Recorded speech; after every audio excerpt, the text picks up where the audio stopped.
Yasu Malagizo.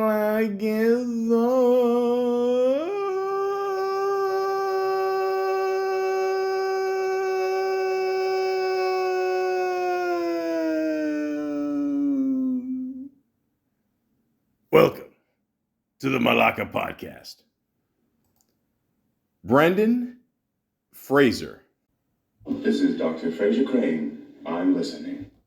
Hey, Dikainis Malaka. This is Zords, bozo by the Rero Bopolopolis. I was just wondering, a lot of times when we talk about Brendan Fraser, we keep saying the Fraser or the Fraser. I don't know how you, I don't have it the way how you say it. I always get confused. I don't know what Oh, I'm sorry. We have more orders over here. Okay, Zord, can we get the Zord, the order with the chips? Thank you. Sorry, I have to go. I gotta store a pulley. I think we lost it. No, we cut to the news 30 seconds ago. For crying out loud! I finally bare my soul to all of Seattle and they're listening to Chopper Dave's Rush Hour Roundup. Ladies and gentlemen, that was Fraser Crane. Fraser, not Fraser. Brendan Fraser. Dr. Fraser Crane. Listen, I just found this out a few months ago too, okay? So the difference is one person is more than likely going to win Best Actor this year for 2023, The Whale. And the other guy... the doctor here, he's going to get his show back. I think they're making new ones as we speak. But for years, people have been fucking up his name. And finally, we have an answer. Adam Sandler. Ladies and gentlemen, Brendan Fraser. How do you say his name? I'm going to say Fraser anyway. Let me say Fraser. But I don't want it. No one nobody's ever got my name. Brendan Fraser! See, it didn't sound right. Felt good though. It didn't feel good for us, Brendan. I mean, Brendan, we love you, but I think it's too late to change it. I'm sorry. But I'm gonna try my best. I think I nailed it in the beginning there before my shitty Greek accent. But listen, okay, let's get serious. Okay, Brendan Fraser was excellent in the movie The Whale. To me, in my opinion, it's the best movie of the year for 2022. Okay, through all the bullshit we had to deal with COVID, and it's good to finally see a really good movie. Now, for some reason, it's not nominated for Best Picture. I have no idea why. Top Gun Maverick is. Fuck. That's when you know, guys, we're in trouble here. But we're gonna get to that later on. But today, I'd like to talk about Mr. Brendan Fraser. Okay, if you keep saying it, it'll eventually stick in your head. Fraser, Fraser, Fraser, Fraser, Fraser, Joe Fraser. Down goes Fraser. Down goes Fraser. Down goes Fraser. I'm gonna use the fuck out of this bell today. The point is Fraser. There you go. That's it. It's that easy, guys. This guy seems like one of the nicest human beings. Like even there, nobody gets it, right? Like, he's just so nice about it. I mean, he could be a dick, but he's not. He's just a nice, cool dude. Like a lot of times, I don't know if it was just me, but like when he talks, like it sounds like he's about to cry. I mean, that's how nice he is. You know what I mean? Like he sounds like he's like, well, like shit like that. I think that was like me doing a Robert De Niro impersonation of him crying. But anyways, a point is, okay, very nice guy, okay? Lost a few tough guys recently, okay? Richard Belzer, okay, cool motherfucker. Just found out that the Fonz is his cousin. I know, go figure that one. I mean, that makes sense because they were both in a Night Shift together, which is one of my favorite Michael Keaton movies. As a good little note here, his last words were, "Fuck you, you motherfucker." Now, I don't know who he was saying that to, but that's Belzer. Okay, he was great in Scarface. He actually got the role of the whole Law and Order thing, playing that like over and over again through Howard Stern. Someone heard him there, and then there you go. And Tom Sizemore too. You know, another tough motherfucker. You know, great actor, good dude, and. Yeah, you know, I mean, we lost some tough guys, you know, recently, but you know, Brendan Fraser. Like, I'm not saying he's not a tough guy. I'm just like he just seems like a sweetheart of a guy. You know what I mean? And he's been through a lot of shit. And you know, I heard years ago that ever since 2007, he has to pay $900,000 a year for the rest of his life to his ex. You know, I mean, they got 3 kids together, but holy fuck, 900 grand, bro. What the fuck, man? Holy shit! I mean, I'm sure those names are pronounced, you know, right on the checks, eh? I mean, but 900,000, man. I mean, holy fuck! This poor guy. I mean, you know, and keep in mind, guys, like when you get like a divorce or whatever, you know, as an actor, you know, it's whatever money you're making that year. Right? So if you're making a shit ton of money and then the next couple of years you're making dick all, it doesn't matter. You still got to pay that amount. You know, that's what you agreed to. But fuck, man. I mean, those kids better have like diamond pacifiers growing up. But anyways, he can't say that because he's too nice of a guy. I can say that, you know. I don't care if he does snap his fingers wrong at the award show. Remember that? That was a meme before. And then, you know, there ain't no the bad girl. You did that face, whatever. But the point is, this guy's a good guy. All right? Sweetheart of a guy. You never really hear anything bad about him. You know, yeah, that's it. You know, so he's finally getting the respect he deserves after doing The Whale here, which I will do a full review once we talk about that movie. And yeah, I'd like to talk about him today. All right. Brendan Fraser. There you go. So let's begin. And as always, I like to go to Wikipedia, the free encyclopedia, because I love free shit. Recession's going to hit any second now, and we got to get everything free we can.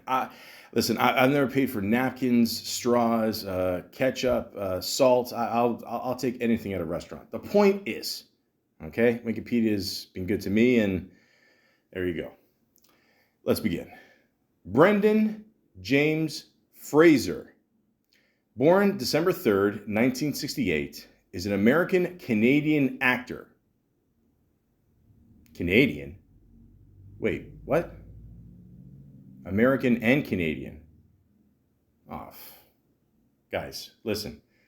You know where the stereotype comes from of us being so nice up here. I mean, we're not that nice. If you watch Trailer Park Boys, I would say that's more realistic. But, you know, no wonder he's so nice. He's a good Canadian boy. There you go.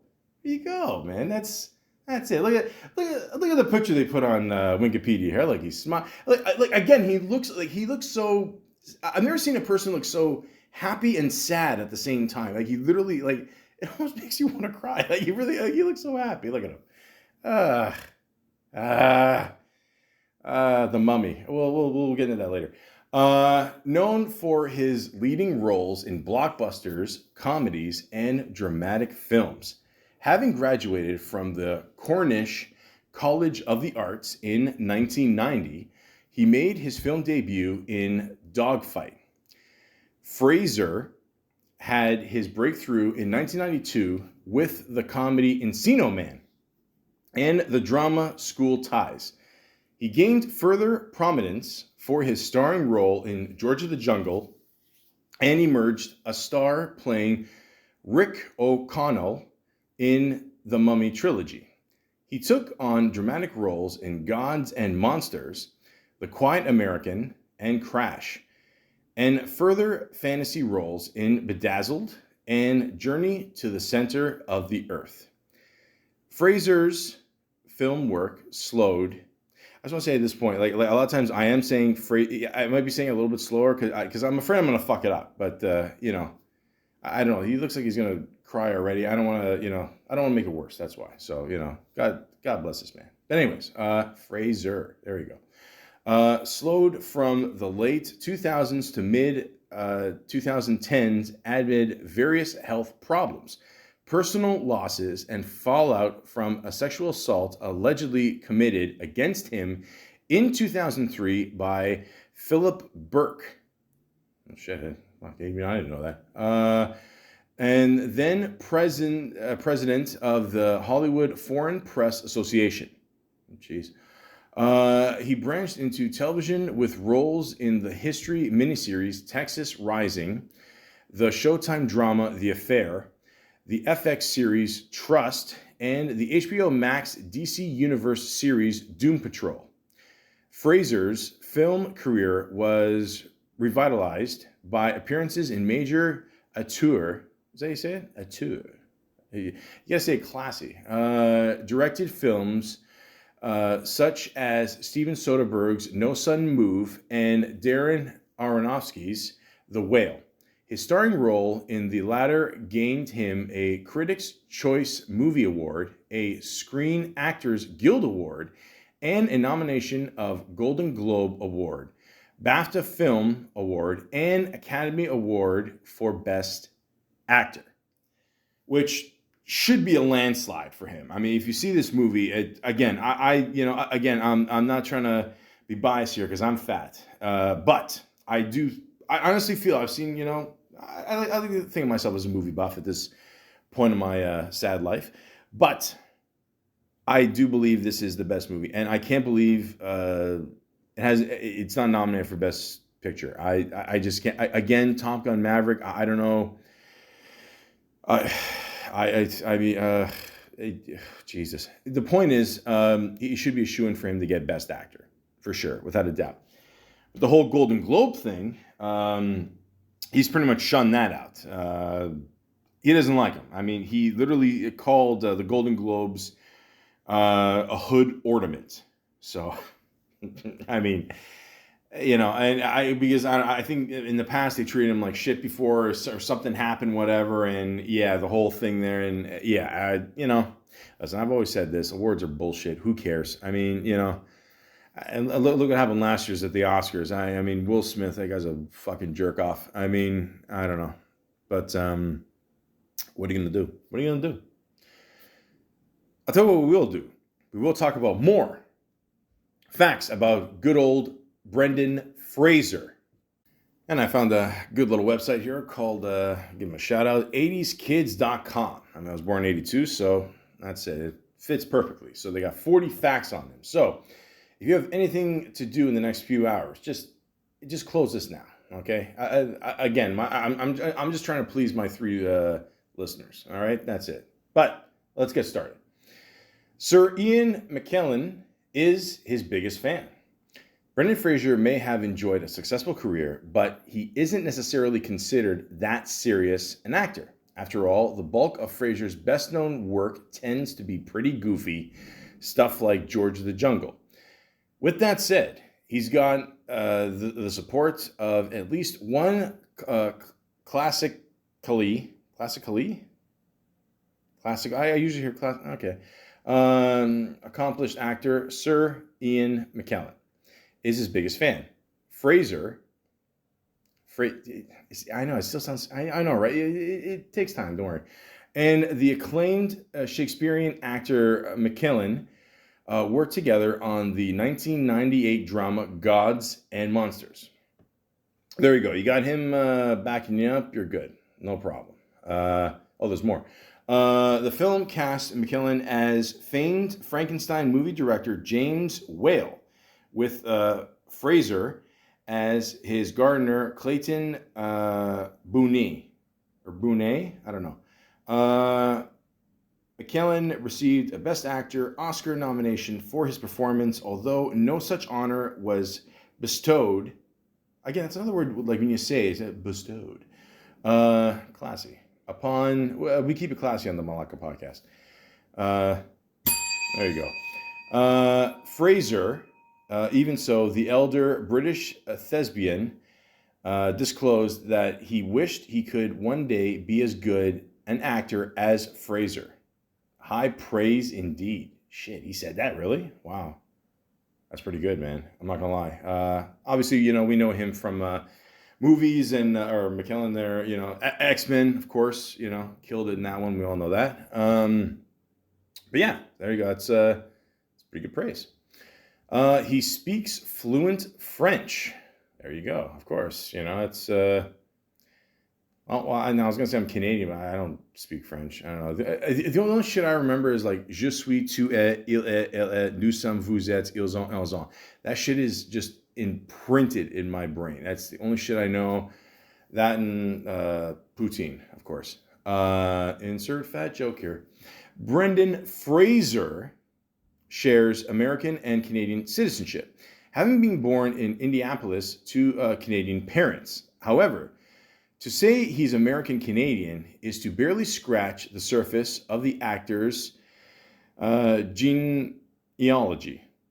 Yeah, I said that right. Nice. Fraser has Irish, Scottish, German, Czech, French-Canadian, and English ancestry in his rich gene pool. He also grew up traveling thanks to his father's profession working for the Canadian Board of Tourism. All this has made Fraser pretty good with languages, in particularly French. I don't know why I had the E, it just said particular, whatever, which he speaks fluently. The actor made use of this particular skill on camera in the charming romantic comedy Blast from the Past with Alicia Silverstone. Is it Alicia or Alicia? Alicia, maybe, I think it's Alicia. Yeah. She's cool. What's the movie she did with Benicio del Toro there? Access Baggage. Yeah, it was a good little movie. Yeah, so there you go. He's got a bunch of shit going there. That's cool. His action movie stunts took a great physical toll on his body.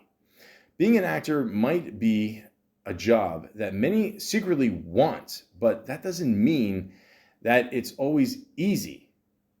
Brendan, it says Fraser, but I know I'm going to fuck it up eventually, so every time I say Fraser from now, I'm just going to say Brendan. Maybe.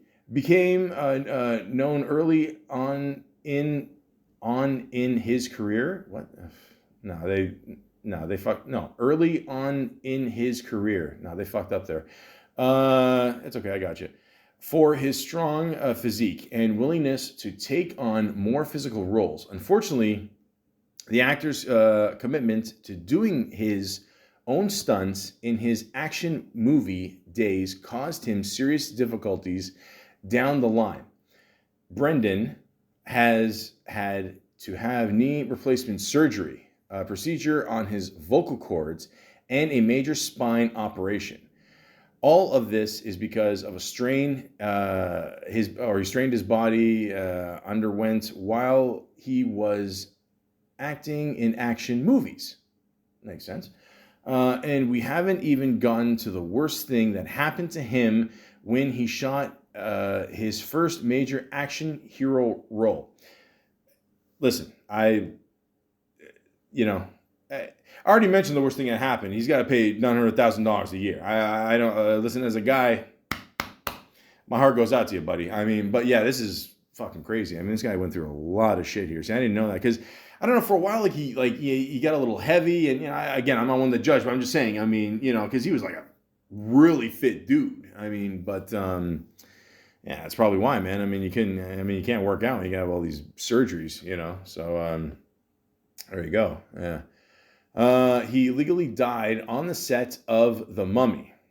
Are they insured or what of all of the action movies that caused Fraser? There you go. We're back. Physical damage. 1999's The Mummy was definitely the worst. One of the actor's early scenes as adventurer, Rick O'Connell, sees him saved from the hangman's noose at the last second by Evelyn, Rachel Wise. However, when the scene was shot, the stunt went very badly wrong, and Brendan was hanged for real. The actor legally died for 18 seconds when the prop rope around his neck was tightened too much by mistake.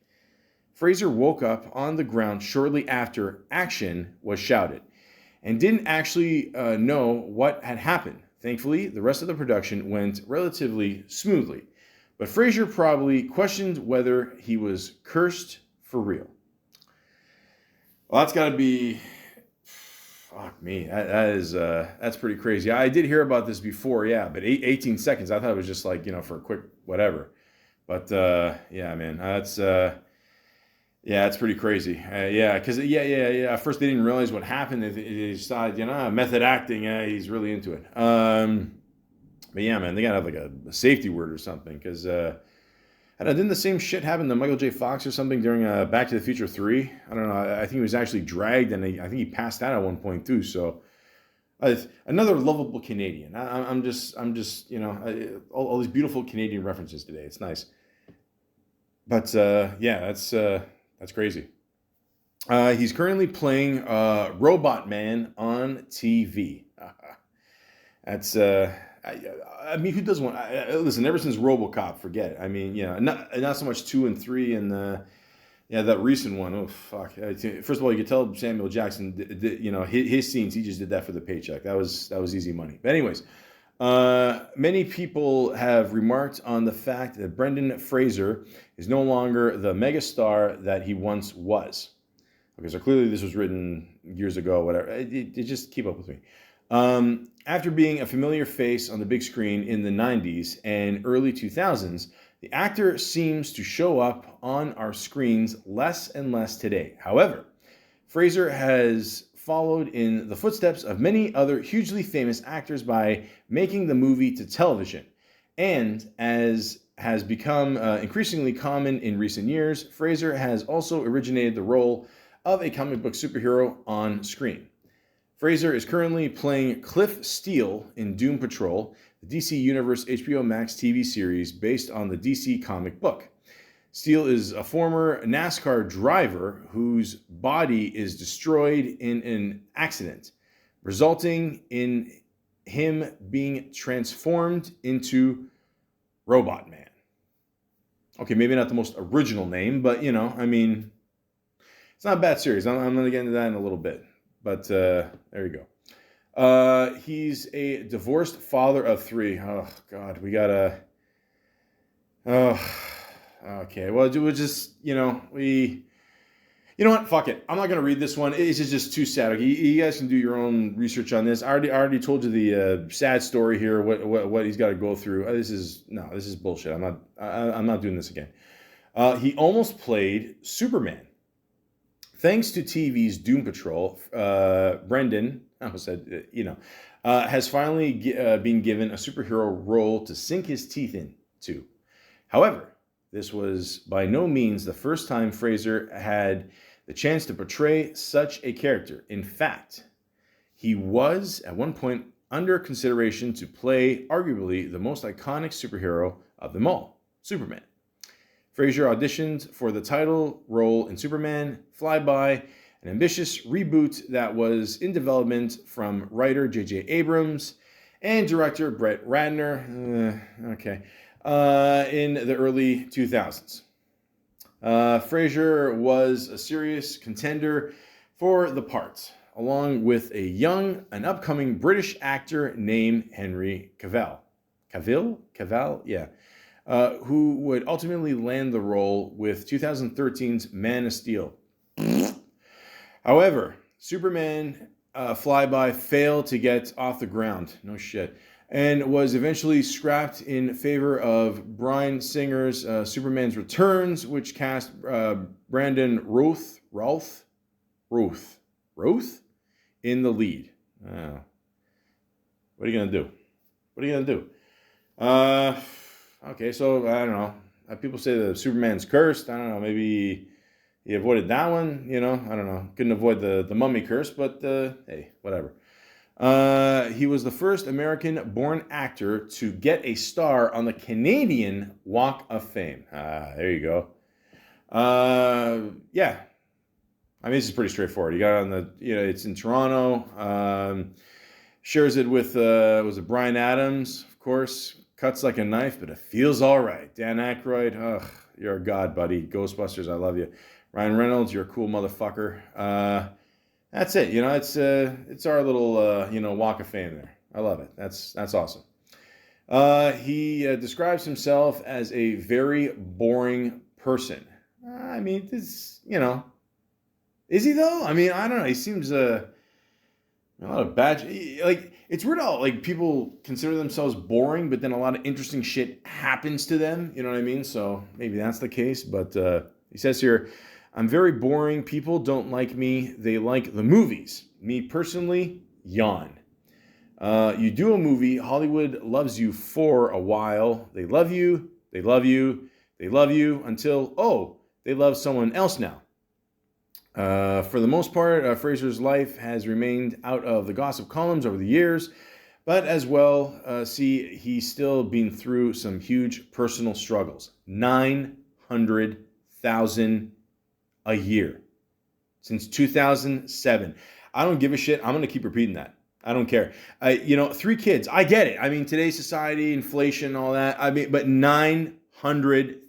Listen, okay, you got to get a job. I don't, 3 kids. I get it, but I don't know. Again, Brendan's not going to say this shit. He's too nice. Okay, that's why he probably packed on a few. I mean, he got injured there. Maybe he'll pack on a few pounds too. Maybe a little stress eating. I get you, buddy. I got this. Don't worry. He battled depression. Yeah, again, 900,000. Yeah, I would too. After being assaulted by a powerful Hollywood figure. I mean, that too is gonna fuck. I mean, this poor guy. 900,000. Jesus.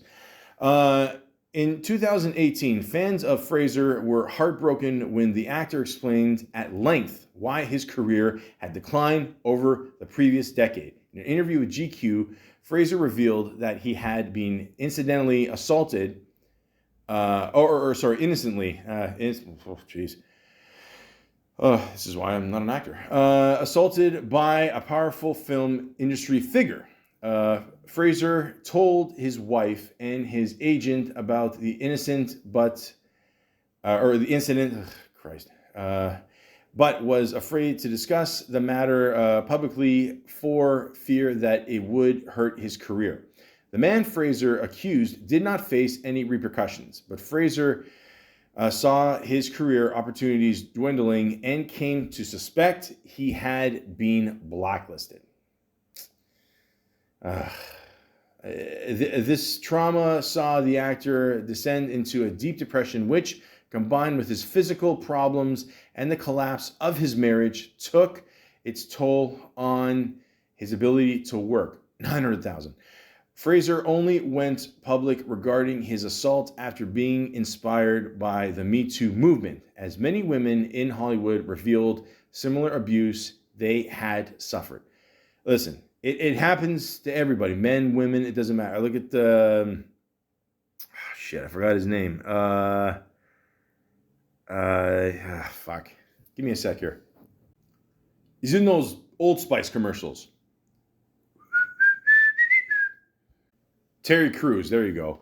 And by the way, I don't want to hear any shit about me having him confused with everybody else, the Gabrielle, Dennis, and Dion Cole, okay? I don't want to hear any racist shit here, okay?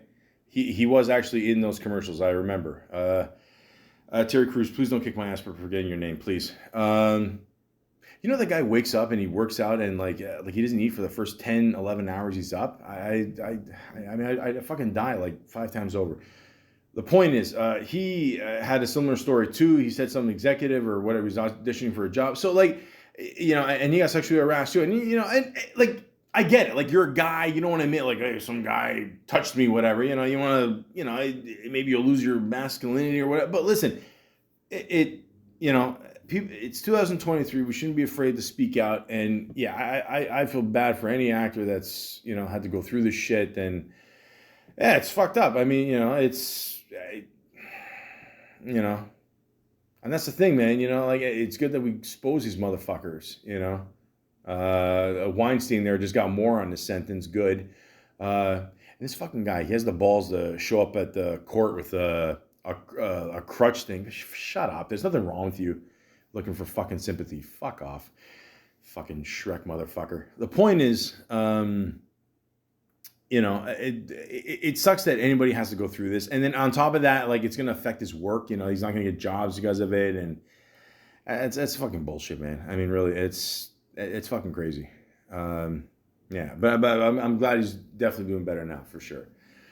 It says here he beat out Nicolas Cage and Jim Carrey for the lead role in Encino Man. I first of all, I can't wait to talk about this movie. But yeah, I have heard about this.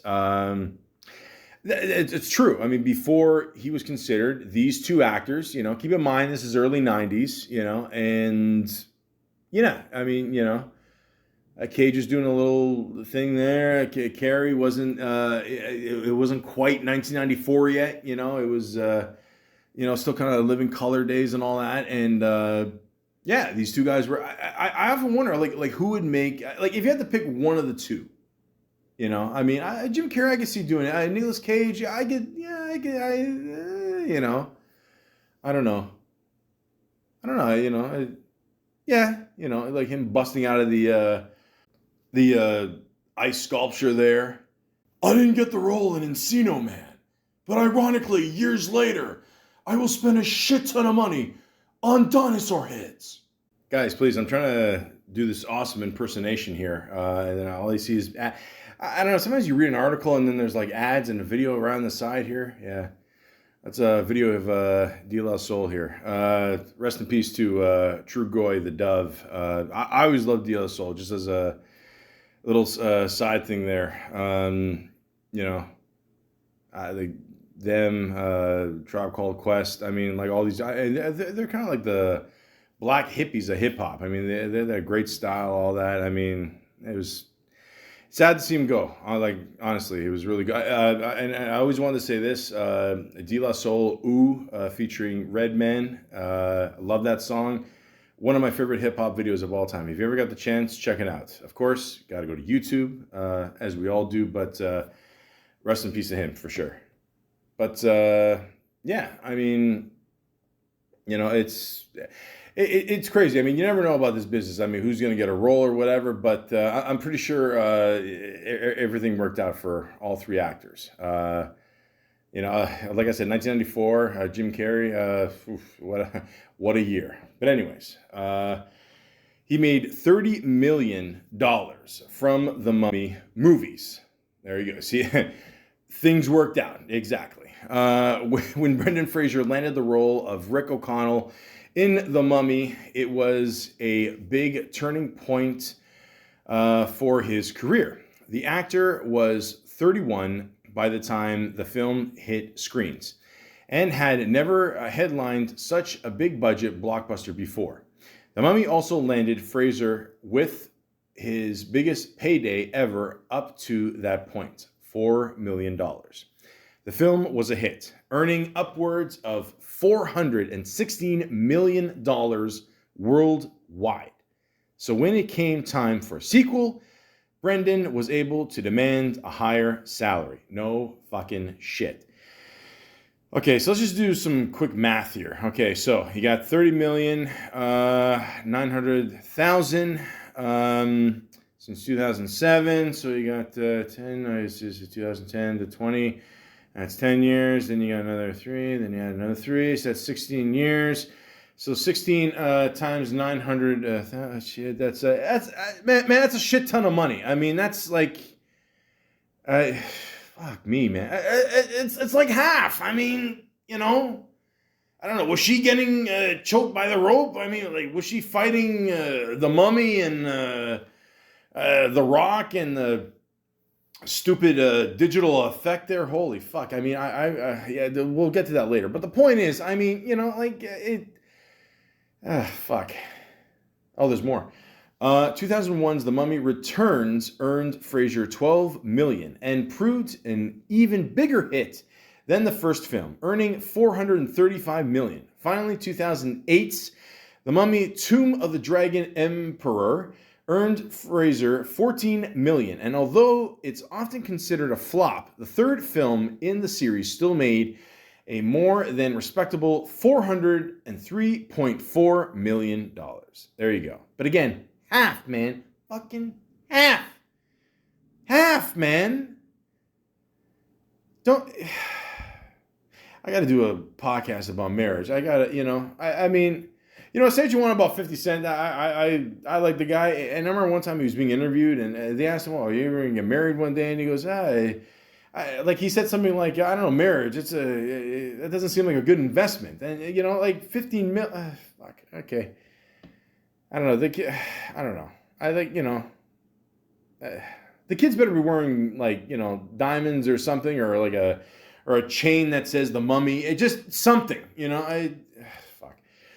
He performed his own vocals in Airheads. In 1994, Fraser starred as one-third of the struggling rock band alongside Steve Buscemi. I love that man.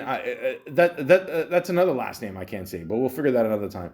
And Adam Sandler in Airheads. The rock-fueled comedy saw the band hold a radio station hostage in the hopes of getting their music played on air. Landing the film was another big win for Fraser, as the part of the lead guitarist and vocalist Chaz was initially earmarked for John Cusack. I don't see that. Listen, I love John Cusack, and I know I should do a podcast about him one day because he's an interesting dude. I just recently saw again one of my faves by him, Grosse Point Blank. If you ever seen that movie, see that one. That's a great one. Yeah, but no, I don't see that. Apparently, John Cusack too was supposed to play Bender in the Breakfast Club too, and yeah, it's actually, you know what? He was supposed to be Walter White in Breaking Bad too. I heard. Cool dude though. But yeah, I don't see him being the rocker type. Maybe long. No, I don't. No, I don't see it. Still love the guy. Airheads was also a bit of a learning experience for Fraser, as he had no prior experience playing the guitar. Okay, that's cool. I mean, yeah. I play a mean triangle. Fraser recalls, I was taught some power chords and told, do less, don't sing, just belt it out. Which is good advice because it came from Rob Zombie. That's a cool motherfucker right there. Back of my drag you down, do it, baby. That's a funny video. They're doing the bobbing heads like the two Malakas on Saturday Night Live there. So I have the distinction of saying I sung a rock and roll song with Rob Zombie once. This was the song Degenerated, originally recorded by punk band Regan Youth. Airheads was a box office flop on release, but it later became popular on VHS and cable television. There you go. We're going to talk about that in a bit. Don't worry. He could have been Inspector Gadget. Thank fucking God. This what a piece of shit this was. I mean, I'm not going to bother reading this. It was just horrible. Horrible. Why the fuck did they show Dr. Claw? Why? That was the whole point of the fucking show. You don't show him. It's a mystique. You show the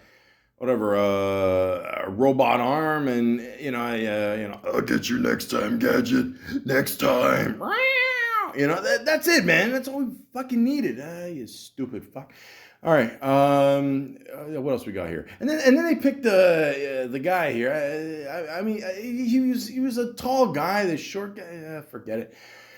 He was replaced by Dwayne Johnson on Journey 2. The hell's Journey 2? I don't know. I never heard of this one. I don't know. I got nothing. Is this a kid's movie or? I don't know. He's unfortunately played Link from Encino Man in 2 other movies. Why unfortunately? Who wrote this? Fuck you. I love Encino Man. It's a great movie, unfortunately. Asshole. What movies you starred in? Malaka. Encino Man didn't only launch Fraser's major acting career. You know what? Listen. Pauly Shore is a cool motherfucker. Okay, I don't care what anybody says. Okay, I'm gonna get into all this later. But yeah, he did play the same dude in a few other movies. Yeah, well, we'll save that for a surprise. Why not? He accepted the lead role in Looney Tunes Back in Action so he could knock himself out. knock myself. You can knock him. Okay, all right. Hey, listen. You know, Looney Tunes calls you. You do it. That's it. What did he say here? I wanted to take a P ****. Piss out. I guess, yeah, piss, right? Yeah, probably. Yeah, it's not push. It's piss. Puss? No, piss. Yeah, it's probably piss. why would they censor it? Come on. In the 80s, we could say this shit. Now with, censorship, PC, forget it. Out of myself before someone else would, because I had it in my head that I had it coming. Ugh, look at this guy. He thinks he's got to be tortured. Look, 900,000, okay, every year. You're being tortured enough, man. Don't worry about it. It's cool. He was too scared to punch WWE's Bill Goldberg on back in action. Yeah, no shit. Listen, just look up Goldberg, okay, and wrestler WWE. Yeah, I mean, he's a cool dude.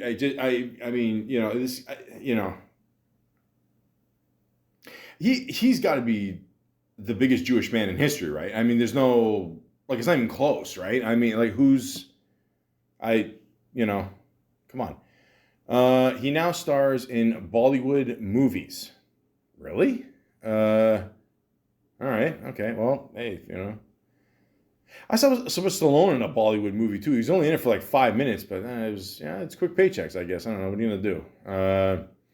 He suffered a serious back injury during Hurricane Sandy. Oh, shit. Let's see, 2012's Hurricane Sandy devastated Swathis? How do you say that? Swathes? Swathes? So there you go. Of the East Coast. And Brendan Fraser's home, it's the first time they said his full name. There you go.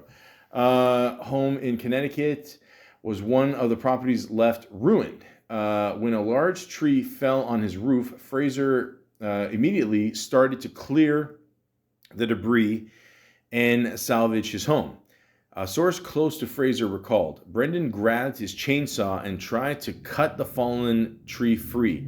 As the chainsaw went through the bark, Brendan's back gave way and he was left in excruciating pain. Following months of rehabilitation, in 2013, Fraser's injuries came up in court as he battled alimony payments. Fuck, man. Top of everything, he's got this shit too. Poor guy. He argued that his surgeries after the hurricane were very expensive and he would no longer be able to give his ex-wife, I'm not saying her name, the agreed amount each month. In response, her claimed that Fraser was understating his real earnings in an attempt to avoid payouts. You fucking cunt. Are you serious? Are you fucking serious? Are you serious? Really? 900,000 ain't enough, eh? Wow. Literally, you hear about people breaking their back to make money. Literally broke his back. Motherfucker. Listen, where's 50 Cent? Marriage is a bad investment, man. I'm telling, if you're an actor, don't get married. That's it. That's it. His concerned fans started a change.org petition to get him hired again. Cool. Nice. I like that. When Fraser appeared on AOL Build series in 2016 to talk about his upcoming role in The Affair, his fans immediately noticed how downcast he looked. At the time, Fraser was grieving the loss of his mother. Oh, fuck this boy. Can this guy get a break? I mean, holy shit. Who had recently died from cancer. Fraser's fans soon hatched a plan to show their support for the star during this difficult period. They created a change.org petition asking directors and producers to consider hiring his beloved this beloved action star. Entitled "Bring Brendan Fraser back into film television. The petition read, Brendan is a much-loved actor worldwide. People are shocked that he wasn't at least offered a smaller role in the new Mummy movie. Let me tell you something, too. You know what? You know what? Now you think, I just thought of this. So this year, I truly believe last year, I've seen a lot of movies, like I said. The Whale is the best movie of the year. Not even nominated for Best Picture. Ironically, okay, Top Gun Maverick is. Who stars in Top Maverick? In the movie? Tom Cruise. Okay? Who got the last Mummy movie? Tom Cruise. Come on, man. I mean, you can't write this shit. This is this is crazy. I mean, why wasn't he in the next one? I mean, what the fuck happened there? I mean, okay, he had his injuries and whatever, but still, I mean, people loved him. Again, I'll get into the character later, but that's fucked up. Anyways, Brendan has been in multiple interviews recently and has appeared to be very down and out. Again, keep in mind this is probably written years ago, but I don't know. I saw him in an interview with Howard Stern there. I don't know. It looked fine to me. And us loyal fans feel like we are obligated to help him in any way possible. The statement continued, please help us get Brendan back on his feet again. We miss him. The petition was particularly targeted to Netflix, HBO, Showtime stars, and Reed Hastings. Sure enough, Fraser has thrived in television over the past few years, starring in Trust, Titans, Condor, and Doom Patrol. Now, how nice are these people like to start something like this for this guy? I mean, that's pretty. I mean, that just shows right there how much this guy is loved. You know what I mean? That's pretty awesome. I mean, yeah, that's pretty cool. Yeah, that's awesome. He made an unreleased animated film with Marlon Brando called Big Bug Man. Yes, I heard about this. Long story short, I just let me say my thing about Brando here. I heard a story that this was Brando's last role. He was very sick at the time. He was on like oxygen or something like that. I think he recorded a lot of it at his house, Marlon Brando did. I think at one point he actually showed up dressed as the character. And keep in mind, he plays like an old lady. So if you see the poster, a Big Bug Man, you'll see a very, a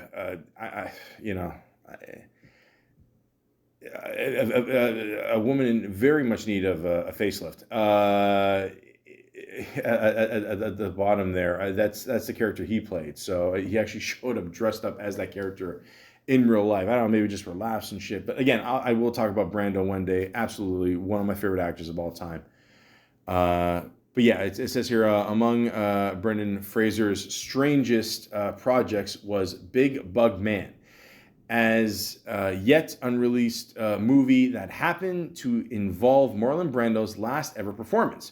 Created by Simpsons writer Bob Bentinson, this hand-drawn animation was about a sweet factory worker, voiced by Fraser, who bug bites turned him into a superhero. I think I've heard a tale like this before. Avenge me! Avenge me! No! Spidey sense is tingling. Brando, meanwhile, was to be voiced of Mr. Sour, the corrupt owner of the candy shop company. No, see, I heard he played the old woman. I think this is wrong here. 80s kids, I love you, but I mean, a little bit of the grammar. This one, whatever. We'll let it go. He completed his recordings from home just weeks before his death in 2004. Yeah, there you go. Okay, you got that right. Brando reportedly said that this movie with Fraser was the most fun I've had since playing Julius Caesar. Listen, I'm not gonna. Again, we're gonna get into a Brando thing sometime in the future for sure. That he's got to be. I think it's one of those things where I think Brando's just fucking with you. No. He did movies with Elizabeth Taylor. I mean, that movie wasn't very good, but I think he had a little bit more fun there. But the point is, yeah, I don't know. Maybe he did. Who knows? The fuck do I know? This $20 million 20 million area $20 $20 million movie was meant to be released sometime between 2006 and 2008, but news of the film soon vanished for reasons unknown. It never hit cinemas. You can spy Fraser's winged hero with a bright green suit and dragonfly wings on the few storyboards that circulated online. I don't know, maybe the movie wasn't good. Unfortunately, I mean, ironically, years later, there's another movie that Brendan Fraser's in. Was a Batgirl there. That's not being released. Apparently, they spent $90 million and they just decided to shelf that too. So, fuck, man, this guy can't catch a break. I mean, don't get me wrong. He's made his money on The Mummy and all that. I'm just saying, but I mean, he's had a few stutter steps along the way, but God only knows why they won't release that movie. I don't know. I mean, 90 million they put into it. I mean, is it that bad? I mean, it can't be bad as the fourth Fantastic Four movie, which I truly believe is the worst movie of all time. Not just superheroes, but just all time. But again, we'll get into that another time. But I don't know. Who knows? Maybe eventually it'll get leaked online like everything else probably. A filming trick in monkey bone makes Fraser appear ambidextrous. Ambidextrous. Yeah, I said that right. Okay. I'm gonna be honest. I don't care. This movie I was told was not very good. I don't know. It looks. Again, this guy cannot catch a break. I don't know. He was considered for the role of Phil Dunphy on Modern Family. Okay. I didn't know that. Yeah, I could see that. Yeah. Maybe. I mean, the one actor that plays him, I don't know, what's his name here? Glenn Whipple? No. Yeah. Is that? Oh no, that's not him. No, that's I don't know. I never really watched the show. I watched a few here. I don't know. It's weird watching Modern Family because I don't know. Like I grew up Married with Children. One of my favorite shows of all time. But it's weird seeing Al Bundy with money. Not for me. Not for me. He got his acting debut on America's Most Wanted. I gotta read this one. Fraser's first ever acting role on screen was for America's Most Wanted, the impressively long-running documentary series. Is he considered a documentary? America's Most Wanted? No, it's not a documentary. That's just that's a TV show. It's not a documentary. No. Okay. This show used actors to dramatize or recreate events of major crimes. Fraser's role in 1988 was the friend of a murdered man named Rodney Mark Peterson. Fraser appeared in this episode during the very first year of the series, which was eventually canceled in 2013. 3 years later, Fraser made his film debut with Dogfight, in which he plays a sailor traveling to Vietnam. There you go.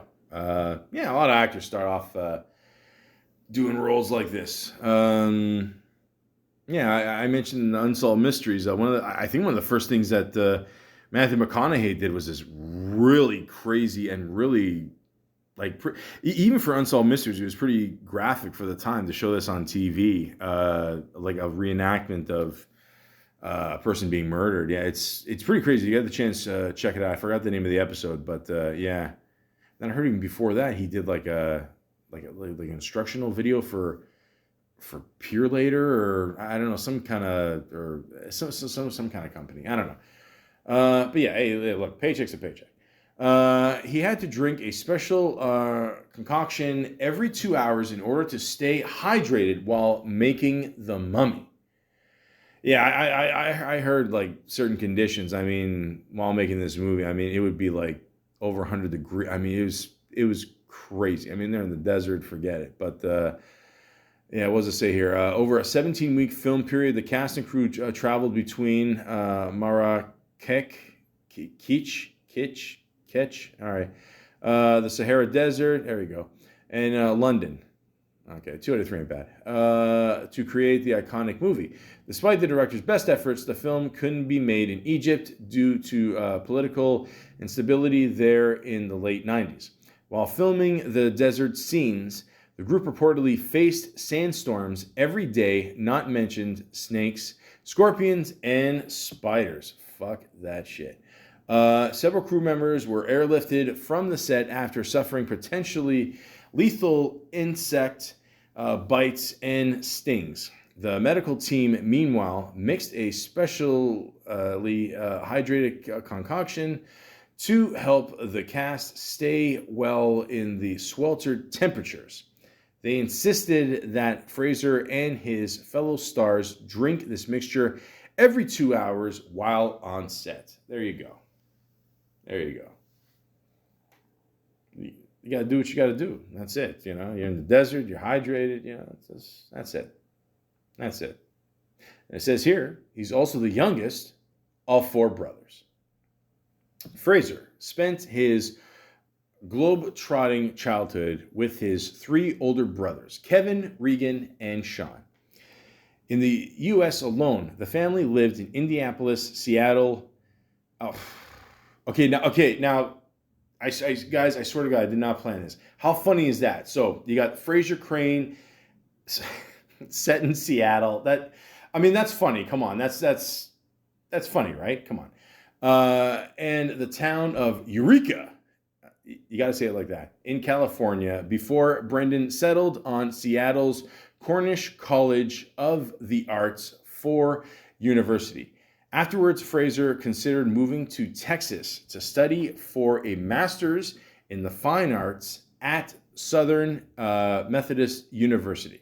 However, he ultimately chose to head to Hollywood, good move, hoping to kickstart his career in acting. Fraser is not the only famous face in his family. His maternal uncle, George Patrick, I'm going to fuck this one up, Genereux, I think it's French. Yeah, was the only Canadian, there you go, to win a gold medal at the 1952 Summer Olympics. Until 2016,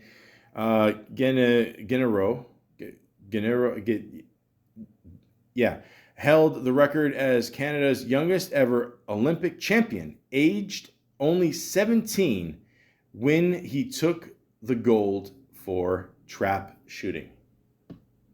Cool. Very cool. It says here, he loves horses. All right.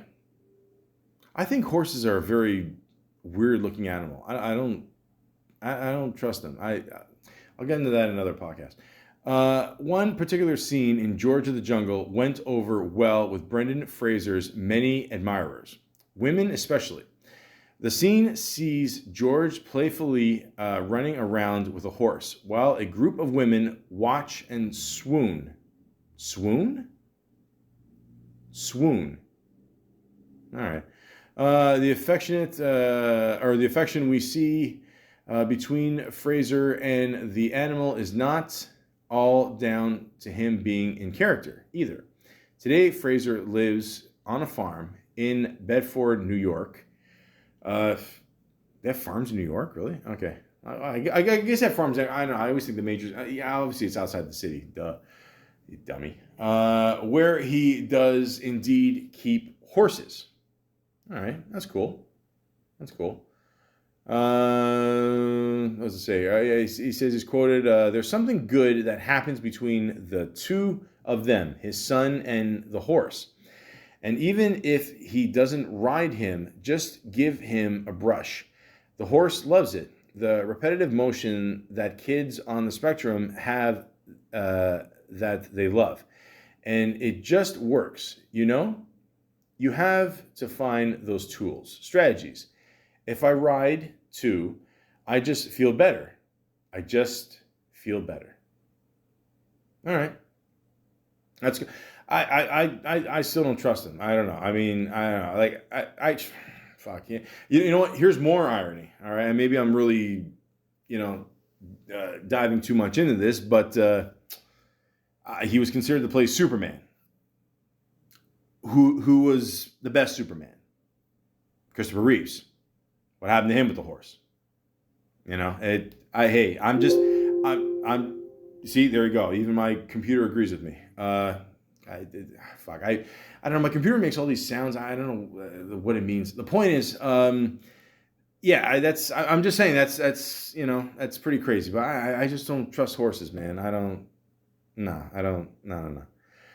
His main hobby is photography. All right, that's cool. That's cool. What does it say here? The actor has a passion for the art form, readily admitting that he's a bit of a camera geek. Fraser has even incorporated his love of photography into his roles, most famously in TV's Scrubs.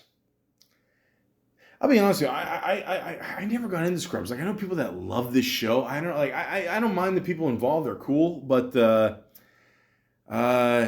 don't know. One of the guys that played the two bosses in the Office Space, or the one guy there, I forgot his name. I don't know. He's a good dude, but I don't know. It was too.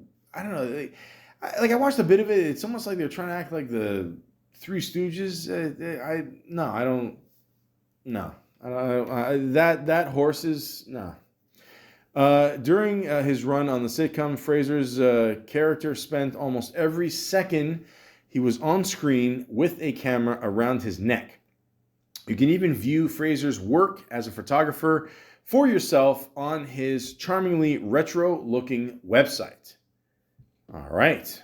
Let's check it out. Oh, there you go. Okay, cool. Yeah, so they got a little... Okay, that's cool. Yeah, Brendan... It's so funny. Like, when's the last time you actually go on a website, like, other than YouTube? Literally, you go on the thing here. It's got... is it on I think his eyes are blue. Half the website is literally just all blue. And then it's about work, photography. It's got the old school little things you print out there. I forgot what it's called. Curiosities, announcements, bookmarks. Okay, that's cool. That's cool. All right. Here we go. Okay. He perfects his comedy roles by pretending they aren't funny. Okay. Well, that explains a few movies, but critics have sung Fraser's praises, for his deadpan delivery, which Fraser has said he maintains by pretending his roles aren't at all funny. Aren't at all. Yeah, okay. It sounded different. Anyways, a 1997 review of George of the Jungle in the Irish Times pointed out Brendan Fraser remains admirably deadpan throughout. Even when he's talking about his faithful dog, Shep? Who happens to be an elephant in the 1994 comedy Airheads. Fraser was... That was his... Shep... Was it really the dog's name? Okay, we'll get to that. Okay. Fraser was again recognized for his unusual comedic talent. Amid mostly negative reviews, Peter Travers of Rolling Stone noted that Fraser and Steve Buscemi, I'll figure it out, are deadpan delights. Despite the negative reception of comedies like Airheads, Fraser persisted in seeking out funny roles. In fact, it was Fraser's wry sense of humor. It says wry. I don't know. They put a W instead of a D. I don't know. Maybe it's a word. I don't know. Who knows? That helped to win him his famous role in The Mummy. Speaking to Empire magazine in 1999, director Stephen Sommers said that Fraser was the perfect choice for the hero, Rick O'Connell, because he, quote, doesn't take himself too seriously. Otherwise, the audience can't go on that journey with him. It's true. Very true. He'll soon play a 600-pound man, controversial Darren Aronofsky project, The Whale. Okay, so we already know that. It was a play before. Again, I'm going to get into that later. So clearly, this was written a few years prior or whatever. His 2010 Broadway production of Ellen closed after 9 days. Now, I know nothing about plays, so I don't know if that's good or bad, or I mean, what does it say here? However, not all of his run-ins with the theater have been successful. He has also given his fair share of lukewarm performances. Okay, so maybe that's not good, I guess. Okay. I'll think of it like a movie. I mean, if a movie is in theater for 9 days, it's not good. So, okay, I'll just assume the same thing. The author of Inkheart is obsessed with him. I don't know what Inkheart is. It's hey, listen, who isn't obsessed with this guy? I mean, come on, what does it say here? It says here, Funke. I swear that's what it says. Funke. That's the guy. Battled to have Fraser cast even when the studio pushed for a more well-known star. It even dedicated the second book in the trilogy to Fraser as a token of her admiration. See, again, everyone loves this guy. There's nothing bad about this dude. 900,000. Fuck.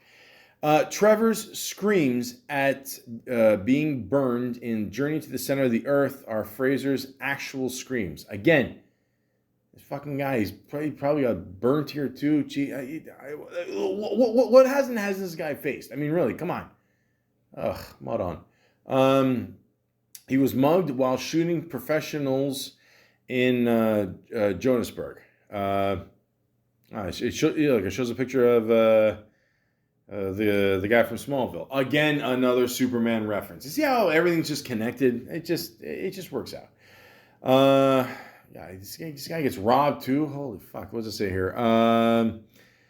Worked on the thing. There you go. Blah, blah, blah, blah, blah. And then it says, unfortunately for the cast, the shoot was riddled with dangerous moments, from being caught in the same area as a shooting to several members of the crew being carjacked. Even Fraser couldn't escape the unpredictable danger, as while on set one day, he was held up by muggers. Fraser was thankfully unarmed, but his phone was stolen during the incident, and the perpetrators were never found. Ugh, Jesus, man, this poor fucking guy. He was nearly arrested while shooting The Mummy Returns. Again, the only people that should be arrested are the people that did the whole digital effects on The Rock there. Once he actually became like a score, it's bad, man. It's like yeah. Ugh. The first installment of The Mummy, released in 1999, takes place mostly in Hamu na Patra. And ancient Egyptian city. The second installment, 2001's The Mummy Returns, also spent most of its runtime in Egypt, although there are some sequences set in London. It was one of these London sequences that led to Scotland Yard threatening to arrest the entire cast and crew of the film, including Brendan Fraser. Shooting had just begun on an early city scene, which took place near London's Tower Bridge and required it to be closed to the public. The cast and crew had been told that if they could shut down the bridge for 20 minutes at a time, but just 10 minutes into the first shoot, a colossal traffic jam had formed, with drivers getting out of their cars to yell at the production. The chaos, good timing there. The chaos was so unsafe that Scotland Yard was soon called to the scene. and they threatened to arrest the whole cast unless they wrapped up filming on the spot. As a result, the scene was filmed in just 10 minutes. Hey, half a day, man, you still get paid for the whole thing? Fuck it. He cracked a rib and tore a spinal disc during production on The Mummy Returns. Holy, if this guy's not earning his paycheck, I mean, can't say much for the wife, or the ex-wife. Jesus. Not one to make it out of any production without a few bruises to show for it, Fraser managed to get seriously beaten up over the course of shooting The Mummy Returns, as if being threatened with arrest wasn't bad enough.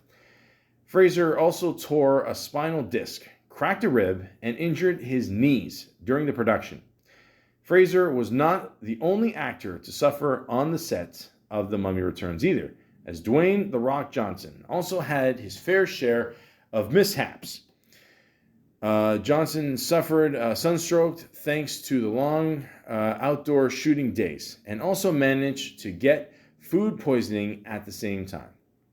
Johnson later said that the experience, that even though he had enjoyed making the film, when he was sick was the worst he'd ever felt. Presumably, Fraser did not say the same, having already been injured so many times during so many productions. There you go. See, even there, the guy never complains, man. Never. If I gotta pay my ex-wife $900,000, man, you're gonna hear some shit. Trust me. Leslie Mann developed a crush on him while making George of the Jungle. Now, she's very funny. She's married to Judd Apatow. That's right. Yeah. Big Daddy. That's right. Yeah, she's cool. Yeah. Okay. So they had a whatever romance. Listen, it happens. What are you gonna do? You know, the ladies love George of the Jungle. You know, I don't know. What are you gonna do? George, is he Greek or I don't know. He was chosen to star in a film about near-death experiences after he had one of his own. Of course. Why not? Why not? What does it say here? The show The Secret of Karma follows a man who has clinically died twice before being brought to life, who can now remember his past lives as a result.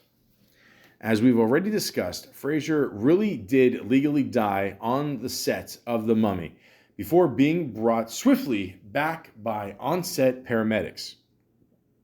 It was this experience that directors Milan Friedrich and Dalibor Stach wanted Fraser to draw on to inform his multiple roles in the movie.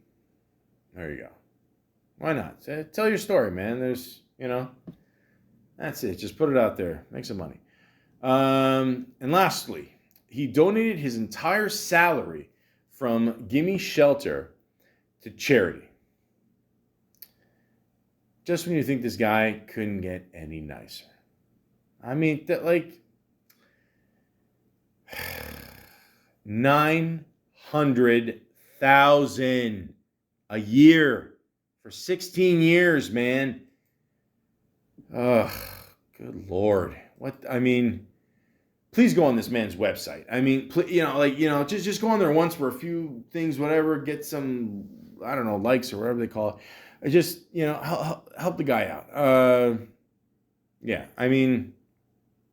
Damn, that's crazy. What a nice guy. It's you know what? It really is inspiring in the sense. This guy just keeps going. He should have just gave up. I'm sure a few times he did. He had the rest, his body, all the physical stuff he went through. But it's just crazy, man. But of course, this shit doesn't happen overnight. You gotta put in the work. And as always, I like to go on IMDb and show you guys, every movie he's done. Well, I'm not gonna actually show you, because I I don't have that kind of time, but I'll try to guide you through here. And as always, we start at the beginning. And why IMDb? Because Rotten Tomatoes is, come on, Butzo. Okay, here we go. So the very first thing that he ever did was in 1991. A TV movie called Child of Darkness, Child of Light. And he played John's friend, who apparently doesn't even have a name. And this is a very disturbing movie poster. Holy shit. If you get the chance to check this one out. It's just basically, it looks like a nun floating in space with no face, holding a baby, which appears to be a Child of the Corn ish. Which ironically, again, was Christopher Reeve's last movie. He did a remake of that. I'm just saying, don't go near horses. Okay, it's not worth it. Okay, Seabiscuit, whatever, fuck it. And what was the tagline say here? It says, a holy miracle, unholy terror. Oh, it just rolls off the tongue. 4.6 out of 10. Okay. A Catholic priest is sent out to investigate 2 alleged virgin births. Everyone says it different. One is about to give birth to the Son of God. The other, the son of the devil. Oh, yeah. Ugh. That guy died, right? Yeah, the movie. Yeah, I'll do a podcast about him too. There's only so much time. Anyways, yeah, I don't know where the hell you can see this movie. It's rated PG-13, so I don't know how scary could it be. But then again, I don't know, this is PG-13 in 1991, so I don't know, maybe today it'd be considered more, I guess. I don't know. It's just whatever. But yeah, so that was the very first thing he did. So if you got a chance, ladies and gentlemen, I suggest you check this movie out. Why am I saying this? I never saw it. It's up to you. I don't care. And then the next thing he did was a movie called Dogfight as Brendan Fraser, not Brendan Fraser. Okay, so listen. Some people can get the last name right. Some people in the beginning can get the first name right. So there you go. Then he did a movie called Guilty Until Proven Innocent.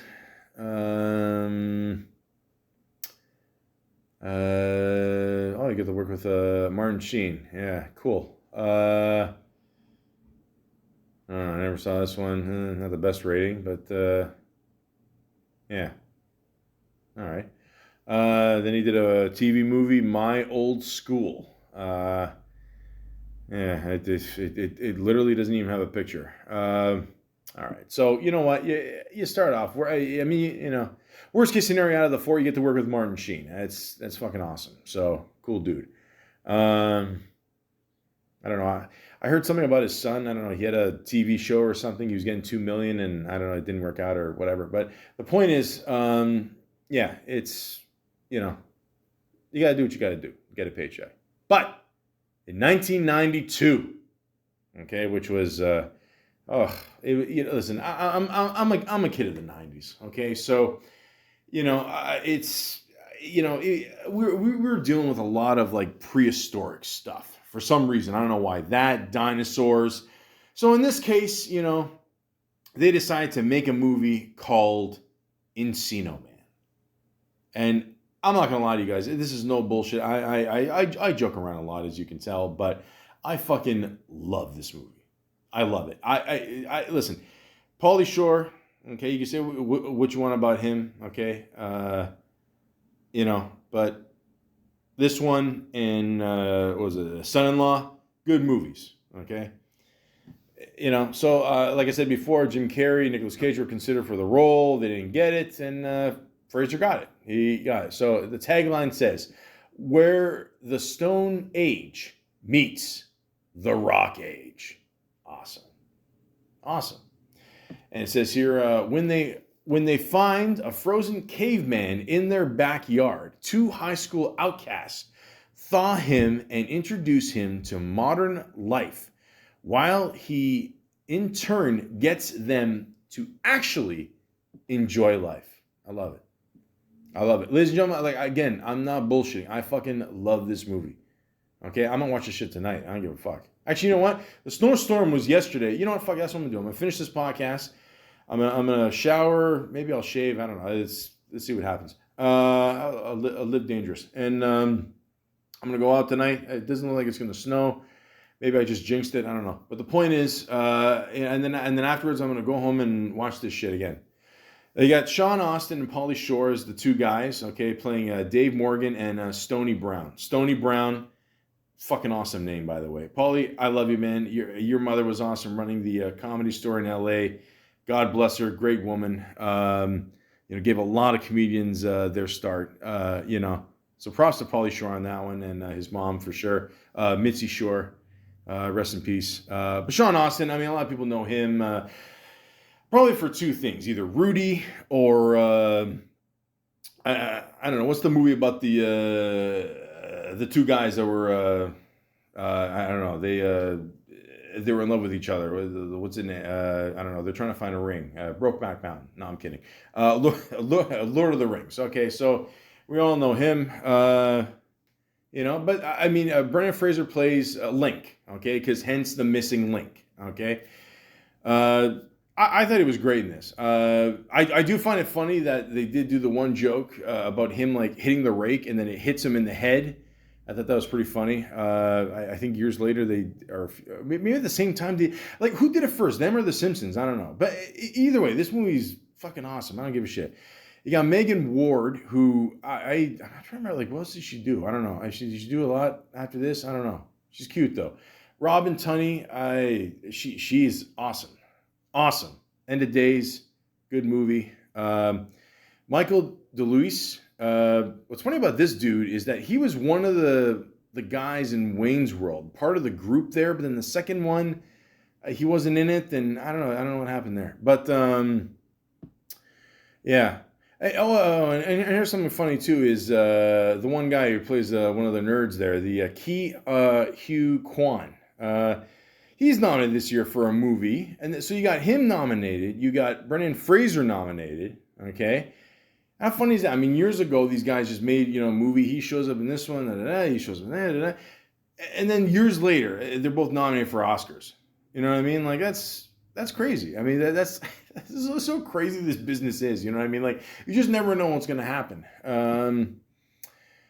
But yeah, this is a great movie, guys. I don't care what people say. I mean, it's got a rating of 5.8. Yeah, you can't just give it a 6. I mean, come on. But I love it.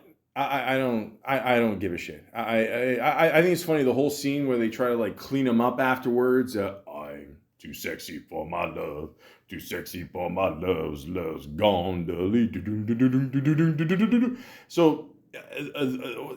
What was the name of that? Right Said Fred or some shit? I don't know. It was weird. I don't know. It was two bald guys walking around in leather vests. It was the 90s, whatever. It was like my version of LMFAO. I don't know. What are you gonna do? But yeah, I love this movie, guys. If you want a good cheap laugh, it's good. Okay, listen, is it It's not Animal House. It's not Slapshot, but it's a good performance, man. I gotta say, I thought he did a pretty good job. Paulie's great in it. Kind of made his career because before he was on, I think he was on MTV as a VJ, and then even before I saw him in one episode, Married with Children. Bundy, you didn't make the sound. Whoosh. All these references, you got to be at least 40 to get them. But the point is, this is a funny movie. The one scene, too, where they're trying to teach him how to wrestle and everything, and, my pancreas. But I like this movie. I don't know why people shit on it. I heard a rumor that they want to make another one, and it might go to Disney or something. I don't know. I hope to God they do. I'm being dead serious. I would love to see another movie. I don't know what's going to happen. I mean, I don't know, this... I mean, did Link finally learn decent English? I don't know, but I'm there. If they make another one, I'm absolutely there. You took him to Mega Mountain? Are you crazy? Yeah, because they're riding the Vapor in reverse. They are? Oh, come on. Check out the fresh nuts. Wheeze in the juice. Ow! Buddy. Check out my cat. Oh, God, you got him talking like you now. That's funny to me. I'm sorry. I don't know. I'm stupid. I don't know. But the point is, this is a funny movie, man. Gonzaga's. I mean, who doesn't love him? The point is, okay, you want a good laugh? Just check it out. I don't know what to tell you. Maybe you won't like it. Maybe you're not as cool as the rest of us. But I urge you to watch this movie. You'll have a good time. Trust me. Or maybe not. I don't know. But it's good. You know what? They go to the convenience store. They get a whole bunch of shit there. He teaches them all the different food groups. Like candy and chocolate. It's fucking awesome. And then you see the one Indian guy that was in 4-Year-Old Virgin, and then you see the other Indian guy that was in Mr. Deeds. So yeah, man. Check it out.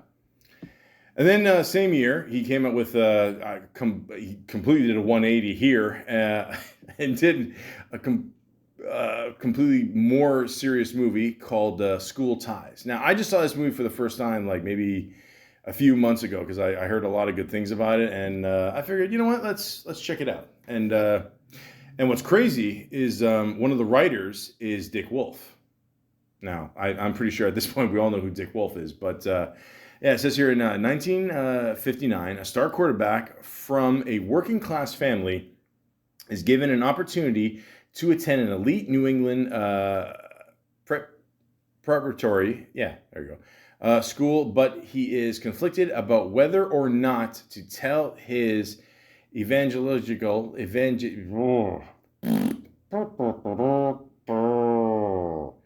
classmates that he is Jewish.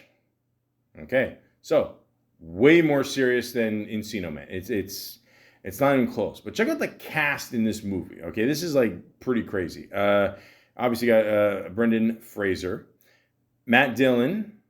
There you go. Sorry, I get my white guys confused. Somewhere Jimmy Kimmel's laughing. Chris O'Donnell, Randall Batinkoff, Cole Hoser, Ben Affleck, Anthony Rapp. I don't know a lot of people remember who this guy is. He was the dude with the glasses, and he was with David Schwimmer's brother in Dazed and Confused, and then he played the one Malaka in Road Trip. There, he's actually the guy that ratted out Kevin Spacey. So I don't know. High five to him. Who else you got here? Amy Locane, Peter Donnet, Zeljko Ivanek, Kevin Teague, Ed Lautner. Good cast of people, guys. I gotta say, good little movie. You see a lot. I don't know. I'm assuming these are a lot of firsts for all these guys, and yeah, I mean, I don't know. I didn't hear about Matt Damon and Ben Affleck till years later. I think I mentioned this before. I literally did a whole podcast on Ben Affleck, and I accidentally deleted it before. I swear to God, yeah, I gotta. But on the plus side, though, I didn't include his stupid tattoo that he actually has. So, I mean, I'm definitely going to mention that in the future. But the point is, good little movie. He talked about Howard Stern, how actually he was naked, like in that one scene where he's like fighting Matt Damon in the shower there. And hey, man, you do what you got to do. I mean, listen, before this movie came out, there was, there were all the jokes of Matt and Ben and, they proved everybody wrong, don't worry. But, yeah. But the funny thing is, Brendan Fraser, and I do use the term Fraser, he plays, someone who's Jewish. Now, I'm not gonna lie to you. I actually Googled to see if he was Jewish. I'm like, okay, so he's all these like different things and whatever. And I swear to you, there is a website called JewOrNotJew.com. I swear, like, look it up. So I had to look it up because I was just I don't think Fraser. That's not Jewish, or Fraser, either one. It's not Jewish. And then it says here, this is something funny here. They go, sometimes people tend to associate an actor with the characters they play. And you know what? That's okay. It happens. We've even done it ourselves a few times. Although in this case of someone like William Shatner, it's probably for the best. But sometimes people make an assumption that is so patently ludicrous, it is impossible to be believed. For instance, thinking that the Uber Goy picture to the left might be anything even close to a Jew because he played one once. Brendan freaking Fraser? Come on. Yes, he played landsman David Green in School Ties, but playing a Jew doesn't make you one. This site doesn't hold back. Brendan has also played an adventuring archaeologist. You know what I'm saying? I'm tired, guys. A cartoon Canadian Mountie and a caveman. And we'd believe he was any of the above before we'd believe his mummy killing. Caveman defrosting, ham consuming ass was Jewish. Verdict, not a Jew. I mean, like they were, so I don't know. I don't have to tell you guys. If you ever think that an actor is Jewish or not, go to this website. Again, JewOrNotJew.com. So there you go. Yeah, that picture does not help either. Yeah, it's I don't. Yeah, the crew cut. It ain't working. But yeah. But again, overall, great little movie. Check it out when you got a chance. Yeah.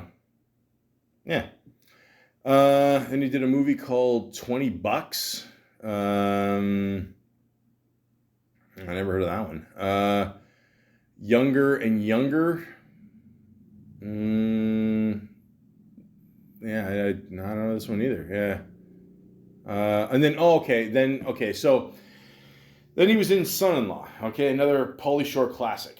And again, I'm not saying that sarcastically. I really do like this movie too. So again, if you got nothing to do this weekend, 3 movies. Okay, School Ties, Encino Man, Son-in-Law. Boom, you're welcome. Okay, snowed a shit ton this weekend, so there's nothing else to do anyway. So to my 3 fans out there, thank you. And you're welcome. Pauly Shore, he just wanted, I mean, the whole running joke is that Link is, the same guy. So in this scene, he just walks by the same character. He's got some, like, Pauly's dressed as like one of those, I don't know, one of the women there that's like from the tropics or something, and he's got a bunch of fruit in his head, and one of them's like a rubber frog. Link goes by, takes the frog, takes a lighter, takes a bite out of it, and because he did that in the Encino Man, I forgot to mention that. Because he's a caveman. There you go. And Pauly's like just looking at him. You hear a woman in the background, "Oh, gross," and then Pauly's like, "No, I can't. No, it's not him." And that's it. A good movie. I like Son-in-Law. I like it. With honors. Okay, so I've seen this movie a few times. It's a good movie. Good little movie. Nothing too crazy, but a really good performance by Joe Pesci. This is an underrated, probably one of his most underrated performances he's ever done. The whole point of this is that Brendan Fraser is... he wrote whatever. He's going to Harvard or something, and I'm just going to read the thing here. What am I doing? Convinced his thesis will have him graduate with honors from Harvard University.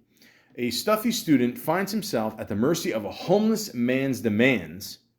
Homeless man's demands. There you go. When he holds the papers hostage.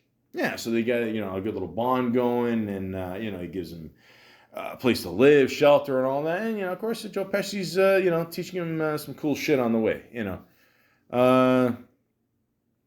Good movie. I mean, probably a lot of people have not heard of this movie, but it's a good little movie. Yeah, 6.7 out of 10. Yeah, I give it a 7. But again, great performance by Joe Pesci. Fraser's good in it too, don't get me wrong, but I'd say it's more about the performance of Joe Pesci. But yeah, I would definitely check this one out for sure. And also in 1994, a little movie called Airheads came out. And again, a lot of people, it didn't do well when it came out, but it's one of those movies that, years later became a cult classic. It's awesome. I love it. I don't care. What's funny is I remember a few years ago, I'm just chilling with my buddies there at a bar, and one of my younger friends, he's like, maybe 10 years, younger than me, whatever, and like he mentions Airheads, so I thought that was cool because I thought it's just one of those things like just maybe my generation knows, because we grew up with like Sandler and all that, and so like even he knew about it. So there you go. Like that's what happens with some of these comedies. They just fly under the radar, and people are like, oh, the reviews suck and whatever. And then later on video, all right, fuck it, let's just check it out. Let's make it a blockbuster night, and there you go. So it says here, 3 band members hoping for a big break head to a radio station to play their demo tape and wind up holding everyone hostage with plastic guns when the head DJ refuses to play them. Now, it sounds like a pretty basic plot, but tons of great people are in this movie. Tons. Okay, you got Fraser, obviously. You got Steve Buscemi, Adam Sandler, Chris Farley, Michael McKean, Judd Nelson, Ernie Hudson, Amy Locane, Nina says, I'm going to fuck this one up, C.M. Masco. I think I got it. Marshall Bell, Reg E. Cathy, David Arquette, Michael Richards, Joe Mantegna, Michelle Hurst, Alan Covert, Alexi Bingham. Listen. Awesome cast, great movie. Again, just one of those movies you can just watch and, just have a good laugh. And, Brendan Fraser was on, I finally said, what are we, an hour and 37 minutes in. Fuck. I said it. I'm not going to edit it out either. I'll admit my fault. My faults. Shit. I finally said Fraser. Fuck. Hey baby, I hear the blues are calling to salads and scrambled eggs. But the point is, great movie. He was on Howard Stern recently, and it sounded like they just had a ball making this movie. And he told a pretty funny story about Sandler and Farley and how close they were. I'm not going to say it. Let's just hear what the guy has to say. I love that movie, Airheads, and and I'll tell you why I go back and really appreciate that. And Airheads, by the way, it had a radio theme. You guys were in a rock band. You and Sandler are in a rock band. You were a big influence for that movie. Was I? Really? Absolutely. Are you kidding? None of that was lost on us. Well, you guys invaded and took over a radio station in order to get your band played on the radio. That was the premise. Yeah. When I think about that movie, and Chris Farley was in it, yes. And I think Chris Farley, I go back and watch his old Saturday Night Live bits, and when his appearances on Letterman, I mean, that guy, and in your movie, he was playing, in Airheads, he's playing a cop, and just those little facial tics, those little moments where his boss the head cop is yelling at him, it's so fucking brilliant. And what is it? Was it because Farley would just commit to the character? I think because he and Sandler always had not a rivalry, but a competition going on to see who could crack each other up the best. And so one night we were sitting there, and Sandler sitting next to Farley, and Farley looks over at Sandler, and Sandler, he wears shorts, basketball shorts all the time, and he pulls his shorts up, and he's yanked his nutsack down on his thigh, so a piece of his scrot is sticking out, and he points at it, and he goes, I got this growth. And Farley's like, it looks like it itches. He's like, I know. is there a paste or something for this? And these guys would do this shit with each other just to see who would corpse first. And that was always going on. And I think it's because I know when they became writing partners at SNL that they had a pact going, which was, I'm not going to be afraid. You don't be afraid. I won't be afraid. We'll go forward together with courage, you know? And that's really what they did. And I think comedy, what little I know about it, I'm not a comedian, is really about confidence. You have to really own what you're doing. You got to know what you're doing. Did that movie make a lot of money, Aaron? No, it didn't. It wasn't successful. It was a studio, like, you know, they didn't really like it that much. They didn't. Steve Buscemi had a T-shirt on, and for the first 3 days it said "Blow Me." Yeah. And the studio saw the dailies, and they were like, no, you know, and they changed the shirt. But the movie takes place in one day. So, like, when would Rex go and change his shirt? He doesn't, but you just notice that the Blow Me shirt's gone because that was too spicy. Everything from like the nutsack to Blow Me. I mean, again, this is a funny movie. I'm telling you. I mean, rest in peace, Farley. I made a podcast about him. I encourage you guys to just check that out because I mean, there's just so much, that Farley had to offer. I mean, just more in life. Oh man, but this is again like an underrated comedy. It's got a lot of funny people in it. Like you're gonna watch and you're like, holy shit, that's that guy. It's that guy. It's that guy. It's it's pretty cool. I'm not gonna lie. So when you got the chance, check it out. Yeah, that's it. Then again, he showed up as Link in the movie In the Army Now. This one was okay. It wasn't Pauly Shore's best, I don't think it's his worst. Me personally, I don't like Biodome. A lot of people do like that one. I don't like it. I don't think it's good. But yeah. It's funny. Like I remember the cameo in Son-in-Law. I don't remember Link in the Army Now. I don't remember, but I have not seen this one in a while. I remember one time, like I used to just chill in my basement, like most kids do. And one day I just go down there and like my dad, he like, I don't know where, like, we still love Pauly Shore, don't get me wrong, but out of nowhere, like he got this huge poster of In the Army Now, and he put it on the wall. And I remember like just late at night, I go down and I'm like, what the fuck? Like, and look at the poster. I mean, like Pauly just looks like he's just going nuts, and he's got his share of stories. And if you ever got the chance, watch on the Joey Diaz podcast there. I don't know. He took an edible and oh jeez, but yeah, decent little movie. I still feel Son-in-Law and Encino Man are Pauly's best, but I don't know. Teach his own. Then he did a little movie called Brendan Fraser. He did a movie called The Scout. Now, it doesn't have the best rating, and this is an Albert Brooks movie. It's a good little movie. It's okay. I mean, it's not Albert Brooks's, best movie, but it's a decent little movie. Also, keep in mind, this movie, when it came out during the baseball strike, and it is based on, Brendan Fraser playing a baseball player. So, and listen, I'm not gonna lie, okay? I'm Canadian, okay? 92, Blue Jays won. 93, Blue Jays won. Now 94, look, I'm not gonna lie, I'm a Toronto fan, true and through, but so I'm not that big of a fan of Montreal. But that year, okay, there was a rumor, or not a rumor, but there was hinting that Montreal might have won that year. And it's just funny how, the third time a Canadian team could have won the World Series, that's when you go on a strike.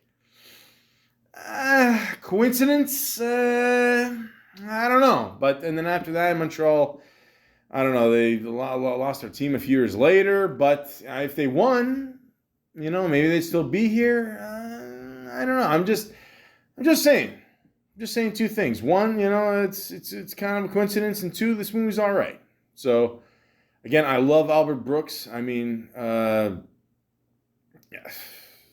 you know, and a lot of people don't know is like Super Dave was his brother, which again I didn't find until years later. He passed away.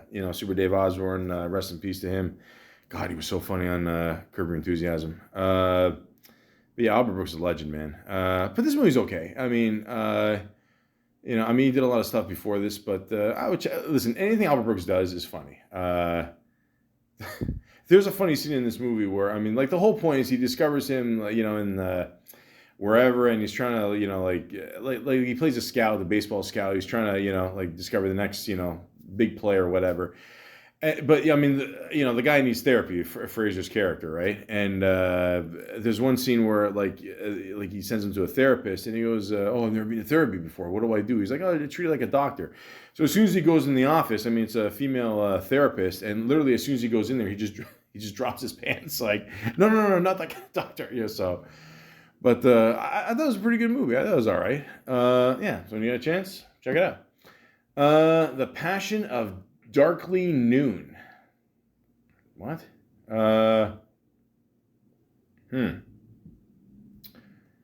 What is this? Okay, well, first of all, let's just start with the obvious movie poster here. Clearly, all three of these people did not post together at the same time. I don't know what the hell's going on here. You got Brendan Fraser, Ashley Judd.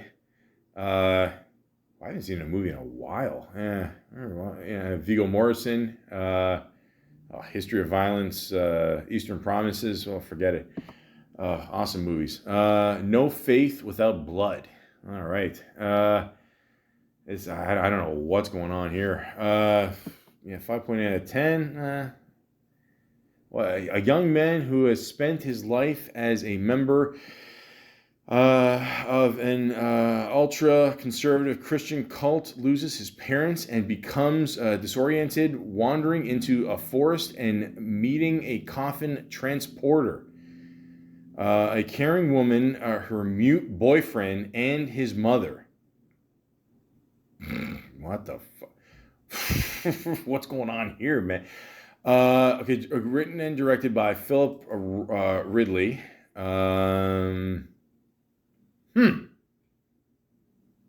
Okay. Yeah, I check it out if you want. The next movie he did was a movie called Glory Days. I didn't see that one. Then he did a TV series, Fallen Angels. Okay, I didn't see that one.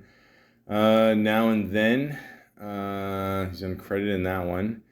Kids in the Hall, Brain Candy. He was in this, really? I don't remember that. Funny movie. Great. I'm a big fan of Kids in the Hall. Love it. They just brought it back, like a new season. Great. Check it. I think it's on like Amazon or something. Yeah, definitely check it out. Very funny. The guys have not missed a beat for sure. Very, very funny. I totally forgot Fraser was in this one. Then he did a movie, Miss Winterborn. Is that Ricky Lake? Yeah, it is. That's what I thought. Yeah. I always thought Ricky Lake was cute. I don't know. People always gave her shit, and I don't know, because she went up and down with her weight. But it's hey, listen, I've been there. You know what I mean? So I don't know. I always thought she was cute. I didn't see this one, but The Twilight of the Golds. No. Duckman, Private Dick, Family Man. Yeah, I remember the shows. Voiced by George Costanza. There was Jason Alexander. Yeah, good little movie. Or no, a movie. What the fuck am I saying? A good TV show. I thought it was funny. Yeah, he did a voice in that one. Still Breathing. I don't know. I never saw this one. This looks like, judging by the poster, it might be a romantic comedy or an erotic thriller. I don't know. Never trust a woman in a red dress. But yeah. It's not the first time he's had to deal with that, but we'll get into that in a bit. George of the jungle, ran to you and me. Watch out for that tree. George of the Jungle, the movie. It was an old cartoon. He plays George. You know what? I remember seeing this movie in theaters. I don't know. Me and the family, friends, we had a good time. That was a funny movie. Uh, yeah, good little. I think it did financially pretty well. Ooh, 5.5 out of 10. Shit. Okay. It was still good for a cheap laugh. I mean, I thought it was all right. I liked it. How much? I don't know how much buckaroos. That's what matters. Budget was 55 million. Okay, not bad.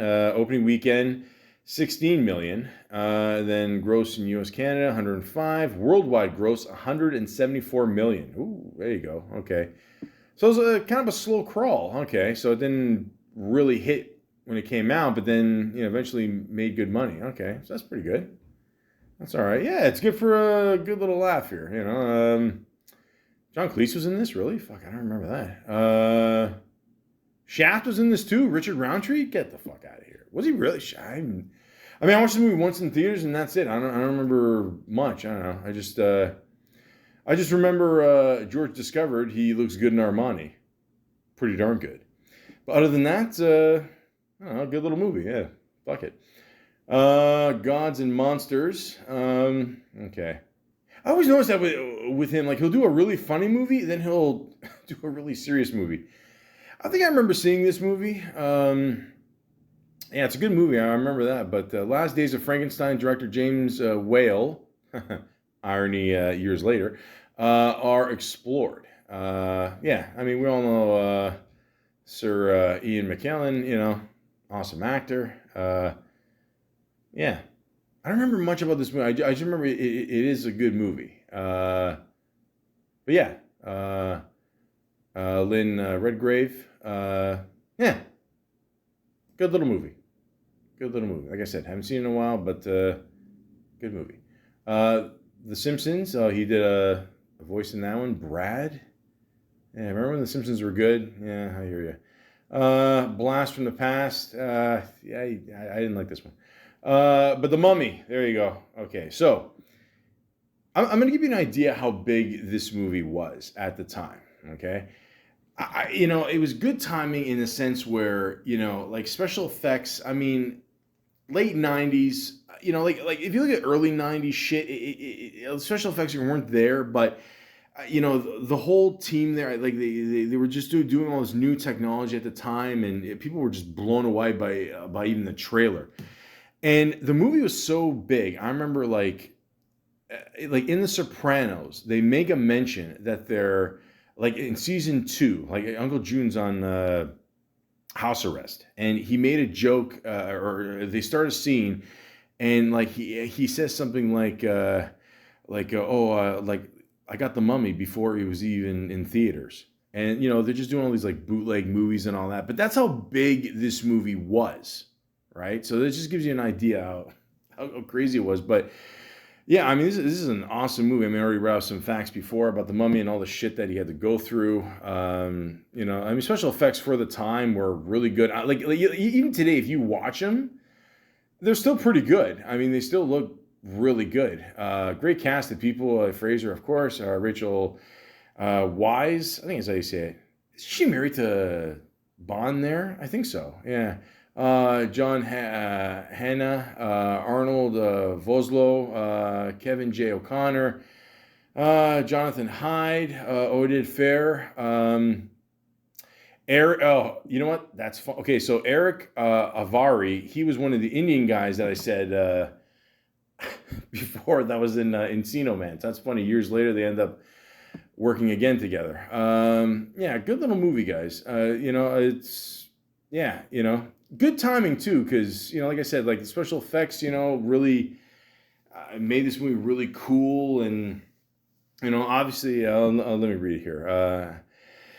At an archaeological dig in the ancient city of Hamunaptra, there we go. An American serving in the French Foreign Legion accidentally awakens a mummy who begins to wreak havoc. Ugh, that was close. As he searches for the reincarnation of his long lost love. It's tales as old as time. Yeah, but this is just a really cool movie. I mean, almost like I don't know, very Indiana Jones-esque, you know. And Fraser did a good job, you know, like he didn't overdo it. He wasn't like, you know, cocky in the role, but he wasn't, you know, overly funny. It was just a good mixture of everything, you know, good action, you know, good little romance there, special effects good. I mean, just great movie. And obviously it was a huge hit, huge hit. And, you know, of course they were nervous when they first made this movie because before they were, you know, not a lot of people wanted to bring back like the old, you know, school movies, you know, like Mummy, Dracula, and all that, whatever. But they're like, fuck it, let's take a chance, and you know, and they put a lot into it. $80 million budget, opening weekend, 43 mil, boom, perfect. And keep in mind, this is 1999, and that's huge. Okay, that's a huge opening weekend for U.S. and Canada. Gross U.S. and Canada, 155 million, and worldwide gross 415,933,406 You bet your ass they're gonna make a second one, and that's exactly what the studio wanted. They're like, holy shit, we got something here. Let's keep going. So you want a good action flick, you know, adventure, you know, and of course it's very family friendly too. You know, it's not like rated R or nothing, so of course they're gonna make more money off that. Really good movie.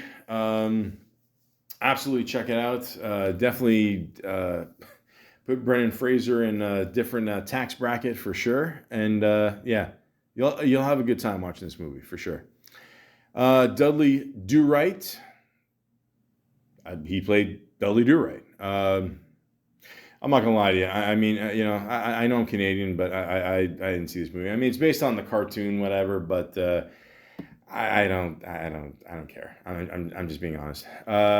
Sinbad Beyond the Vial of Miss. He played Sinbad the voice. Okay. Bedazzled. He played a character named Elliot. So at this point in Brendan Fraser's career, not only is he an action star, he's funny, doing good dramas. Now he gets paid to work with in a movie with Elizabeth Hurley. Does life get any better? Absolutely not. Hopeless dweeb Elliot Richards is granted 7 wishes by the devil to snar Allison, the girl of his dreams, in exchange for his soul. And I always forget that Harold Ramis directed this shit. Rest in peace to him, man. Yeah, I totally forgot he directed this. Wow, good little movie, cute little movie. I mean, I'm gonna lie. I saw recent pictures of Elizabeth Hurley. She still looks the same. I mean, she does not age. It's pretty awesome. But yeah, good little movie, guys. I mean, it's kind of I don't know if it's a romantic comedy or, you know, a little more of a comedy, but whatever. It's a good little movie. I like it. I like the different segments. I don't know, when he plays the like at one point he's playing a drug lord. I thought that was pretty good. He's, you know, got the whole mustache thing there. You know, it's good. I like it. But when you get a chance, check it out. Monkey Bone. I never saw it. It looks, you know, listen. Some movies you just look at, it just looks stupid. That's it. You know, a paycheck's a paycheck. Yeah. And of course they made The Mummy Returns. Okay. Actually, no, 2 years, no, what was it, 2 years later? Yeah, 2 years later, boom, they got right on top of this, okay? This isn't like Avatar where we got to wait like, you know, 50 years to see the next one. Yeah, they're like, yeah, we got to cash in now. Again, great movie. Not as good as the first one, you know, but it's not, you know, like I'm not saying it's bad. It's just not as good as the first one. It's still worth checking out. Still saw this one in theaters. Haven't seen it in a while. Basically, I mean, yeah, pretty much The Rock's, you know, pretty much his first big role in movies for sure. I mean, I think he got and then they did one, The Scorpion King, with just his character. So there you go. But yeah, again, great movie, great special effects. Most of the cast came back. I think they all came back and got a little extra money. But yeah, but again, the one thing that stands out for me in this movie is right at the end where The Rock actually turns into, you know, technically a scorpion, and it is some of the worst CGI ever. I mean, even for 2001, it is really bad. I mean, I remember being in the theater with my friends, and we saw it, and we laughed our fucking asses off. It was, I think everybody in the theater was just laughing. It was so bad, and like, it just, even the visual in my head, I still remember it, just us laughing and just looking at it. It's so fucking bad. Like, it looks horrible. I mean, like, I just think back to like what they did in like Ghostbusters, which is one of my favorite movies of all time. And that was made in '84, and there was shit in there that looked way better than that. I don't understand. Like, like like a little more than 20 years later or whatever. It just looked so bad, man. I mean, holy shit. Like, but despite that, it's still a great movie. Apparently, Brendan Fraser said that he got injured during that, the first one, whatever. We all mentioned that, but like, apparently he never actually saw The Rock during the whole movie. He was just like talking like a stick or something. But that happens with digital effects and all that shit, whatever. And But again, if you like the first one, you'll like the second one. So there you go. Definitely check it out. The Quiet American. I was just so quiet. I never heard of this movie. Michael Caine, cool. I always like Michael Caine too. I mean, like he's a guy that just admits like he just did movies for the paycheck. I mean, like he doesn't give a shit. Great guy. Yeah, I don't know. I never saw this one. Good rating though. I don't know. Let me know, guys. Dickie Roberts, former child star. Yeah, he was in this. A little cameo. I don't know. This movie was okay. I don't know. It had its moments, but I don't know. It's all right. I love Spade. Don't get me wrong, but I don't know. This one. Looney Tunes back in action. Listen, Looney Tunes more than likely will be a hit. I don't know. Well, I mean, the first Space Jam was good, and then the point is, I mean, who doesn't want to work with Looney Tunes? Why not? Then he was in an episode of Scrubs, and then he was he made a video for Revenge of the Mummy, The Ride. Of course, listen, big of a hit this movie is, you gotta, go out there. I just milk it, man. What can I tell you? And then he was in the movie Crash, which I'm going to be honest, I totally forgot he was in this too. And I think a lot of people forget that I think didn't it win Best Picture too? And I remember the reaction they showed in the crowd of the people that were part of this movie, and they're like, "Oh wow, really? We won? Really?" Like, so I don't know what to tell you guys. It's a good movie. Don't get me wrong, but I mean, Best Picture. I mean, okay. King of the Hill. Did a voice in that. Like I said, voiceover work, easy money. Journey to the End of the Night. I didn't see this one last time. No, didn't see that one. Big Bug Man, talked about there. Never released. Maybe one day we'll see it. I'd like to see it too. That was my Brando, sorry. The Air I Breathe. No. Journey to the Center of the Earth. No, I never saw it. I heard good things, but no, I never saw one. The Mummy, The Tomb of the Dragon Emperor. He did a voice for the video game, but of course, you got to make it a trilogy. And ladies and gentlemen, I'm not going to lie to you. I despite this movie making over $400 million, okay, I remember a few years ago, actually, ironically, now I think about it, the same guy that said he liked Airheads, that was younger than me, he said, like, it had to be at least like 4 years ago, a little before COVID, whatever. He said, we're just talking, and randomly it came up, like, we're talking about whatever, and he goes, they made a Mummy, the third one? And I go, no, they didn't. They go, yeah, they did. No, they didn't. Yeah, they did. It was with Jet Li. I was like, what? Jet Li and Brendan Fraser? At the time, I was calling him Fraser because I didn't know any better. But I was like, yeah. Okay. Yeah, so I'm not going to lie to you. I did not know this movie. I mean, maybe it's one of those things, it came out and I totally forgot. And I don't. I remember them making a third one. I don't.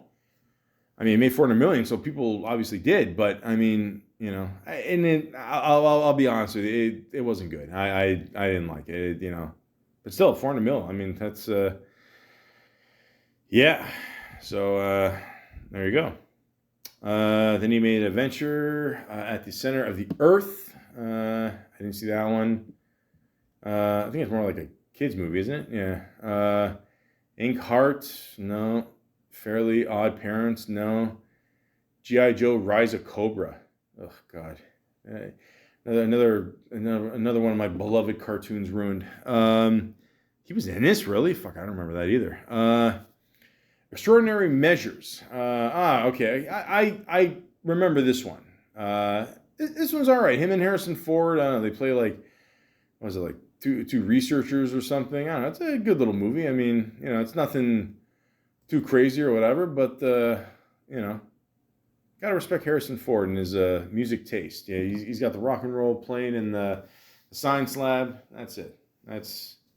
He's Harrison Ford. He can do what he wants. And he was in Furry Vengeance. I don't know. And Standoff. I don't know this. I don't know. Again, guys, you look at a movie poster and sometimes you're like, yeah, I'm good. Escape from Planet Earth. Okay, voiceover, cool. All right, no worries there. A Case of You. Hair-brained. Yeah, no. Pawn Shop Chronicles, no. Breakout, no.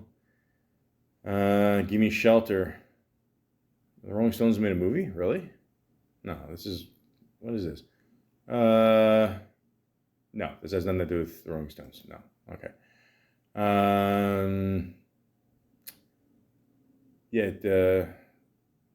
No.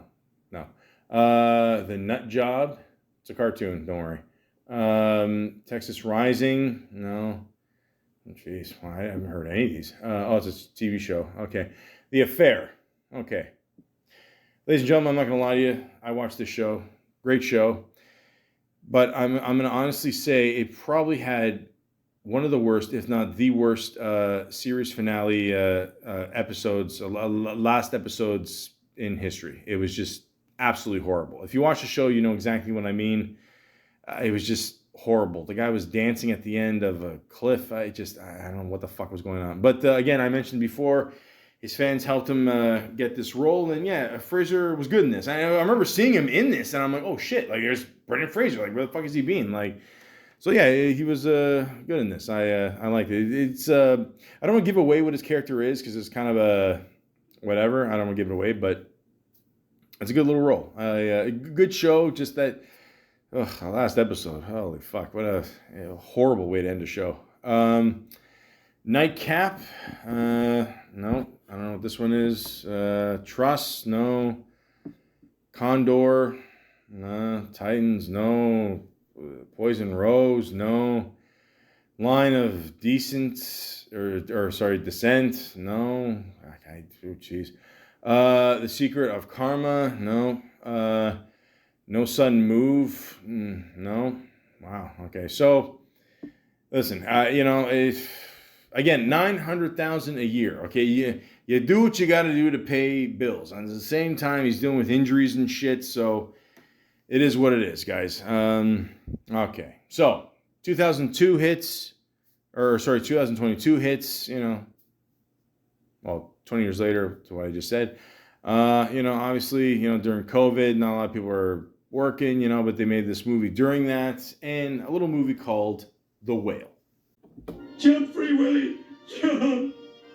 Jump with all your might!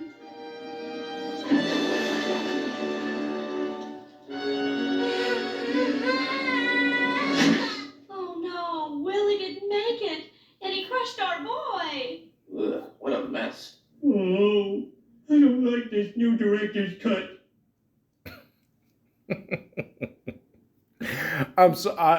I apologize. I'm sorry. Like, I know it's a serious movie. I just had to do it. Like I said, I'm stupid. I'm sorry. But in all honesty, this is an excellent movie. I'm not gonna lie to you. I've already gone over 2 hours here talking about Mr. Fraser here. So, you know what? The next podcast, I'm just gonna talk about this movie. So, but I will say this. Yeah, like I said before, this is an excellent movie. Really good performance. Like I'll just say a few things. Like every day he had to go into makeup, put on all the prosthetics and all that. 4 hours every day. At one point, he literally fell asleep in the chair as they were putting on the stuff. Because you got to wake up early in the morning to do it and get all the scenes in, and it is just a hell of a performance. Like I can't say enough good things about this movie. I mean, it is really good. 7 out of 10. Just give it the 8. It's well deserved. Also, shout out to Sadie Sink. Is that how you say it? Yes. She plays Ellie. I kept thinking to myself, like, where have I seen her? And I'm such a dickhead. Like I watched Stranger Things, and she's the redhead in the show there, and she does a great job. Everybody does their part in this movie.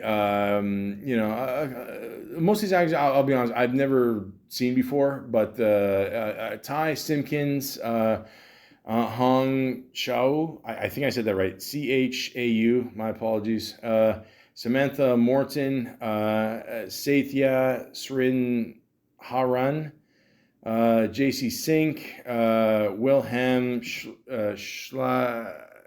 Schleiladik. Sorry, but in all honesty, I mean, and that's it. That's all the people that were in the movie. That's it. I mean, and I've said this before, and I'll say it again. You don't need a big budget like The Mummy. I mean, I'm not dissing The Mummy or nothing. I'm just maybe part 3 there, but you don't always need a big budget, and this is something that we've been lacking in movies just for years. Just a good story, good performances, a good score, a good soundtrack. I mean, it's just an excellent movie, guys. Again, Darren Aronofsky. I mean, you got to give this guy props. I mean, he's responsible for P.I., The Fountain, Requiem of a Dream, which, by the way, if you ever think of doing heavy drugs, just watch that movie. And if you still want to do heavy drugs, you're just fucking stupid. And The Wrestler. So you're seeing a theme here where, especially with The Wrestler too. I mean, same thing with Mickey Rourke. I mean, Mickey Rourke, a lot of people counted him out, and this was a huge comeback for him. Same thing with Fraser. He just does a fucking phenomenal job in this. I mean, I mean, like, he makes you laugh. He almost made me cry. He didn't make me cry, but I mean, I'll just say this at the end of the movie, and this is when you see a good movie, when at the end of the movie you're still sitting in your chair. Like, some people just can't wait to leave, the theater or whatever, or whatever they're doing. I was frozen for a little bit. I was like, holy shit! Like, this is amazing. This is really incredible. Like, great movie. You kind of just ask yourself, like, holy shit, like, what did I just watch? Like, this is crazy. So it says here, reclusive, morbidly obese English teacher attempts to reconnect with his estranged teenage daughter. Ladies and gentlemen, it sounds simple, and it is. It's based off the play written by Samuel D. Hunter. And I mean, they did a great job bringing it to the big screen. And again, I don't know, maybe it's just me. I just don't get how this movie's not nominated for Best Picture, and Top Gun Maverick is. I don't get it. I don't understand. I don't know. To me, this is the Best Picture.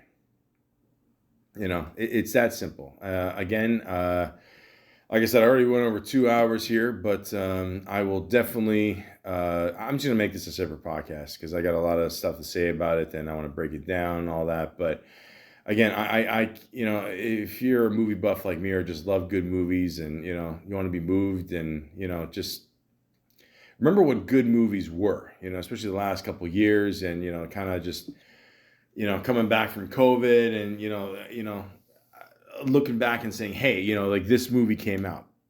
The Whale is it. I mean, and the character he plays is named Charlie, and yeah, he just does a great job. So you got the chance, absolutely see this movie, and it's a huge comeback for Brendan Fraser. I mean, he should win Best Actor. It's between him and the guy who played Elvis. I mean, don't get me wrong, he did a good job, and I don't know if you've seen that guy recently. Like, he can't shake the voice. The guy who played Elvis. Oh no, I sound like this. I know I can't get rid of it. I don't know, like what's going on? I know method acting, but I mean, fuck, like watch me, watch. A hunk of burning love. A hunk of burning love. See, there you go. It's okay. Just take your time, whatever. Don't worry about it. But absolutely have to see this movie. It's excellent. Now, with this comeback, I'm sure we're going to start seeing Mr. Fraser in a bunch of other stuff. And he's got a couple of things coming up here. It says here, The Professionals. He's already in this. I started 2020. Okay, well, after 2 hours, I forget how to read. The Professionals. Okay. What is this? I have no idea. 5.5 out of 10. Ooh. Okay. This is the one with Superman there. What's his name? Tom Welling. There you go. After their advanced medical satellite explodes on development, billionaire futurist Peter Swan and his fiancée, medical visionary Dr. Grace Davila, turn to a hardened former counterintelligence officer.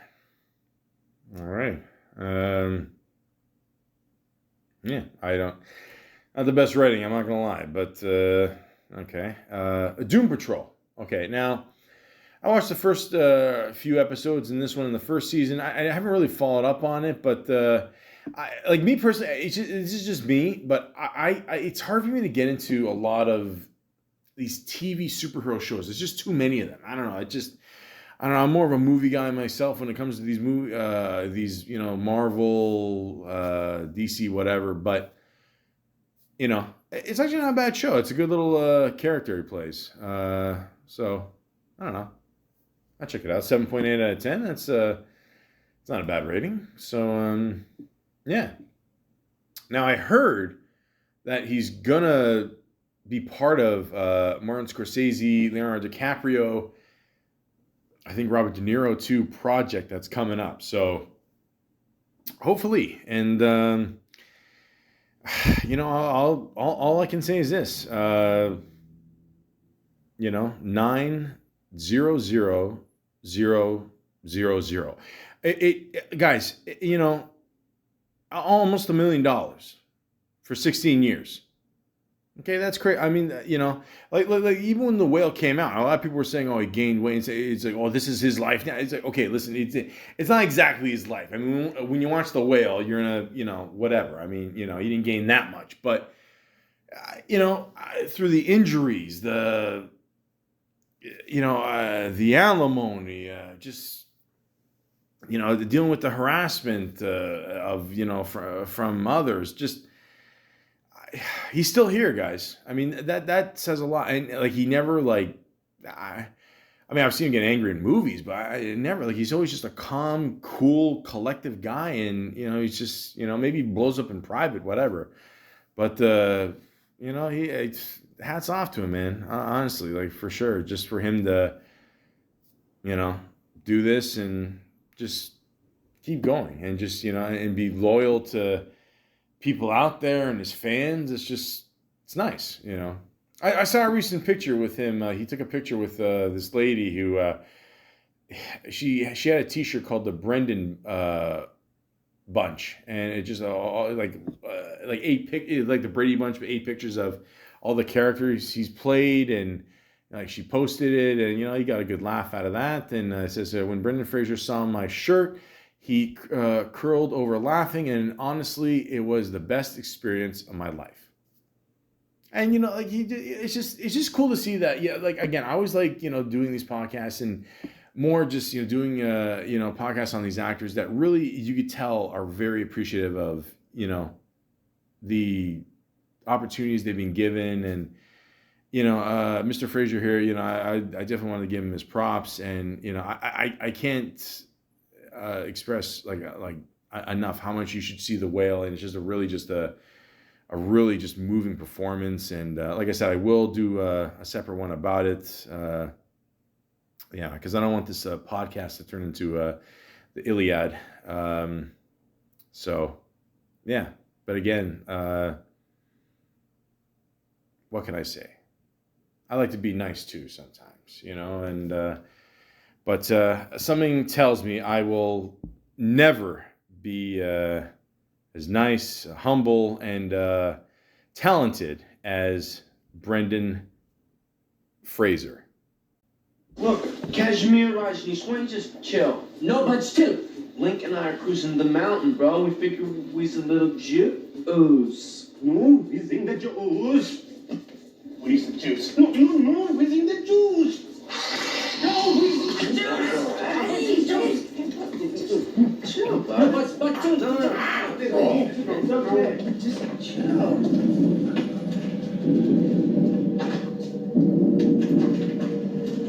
I'll be back. No, but chill.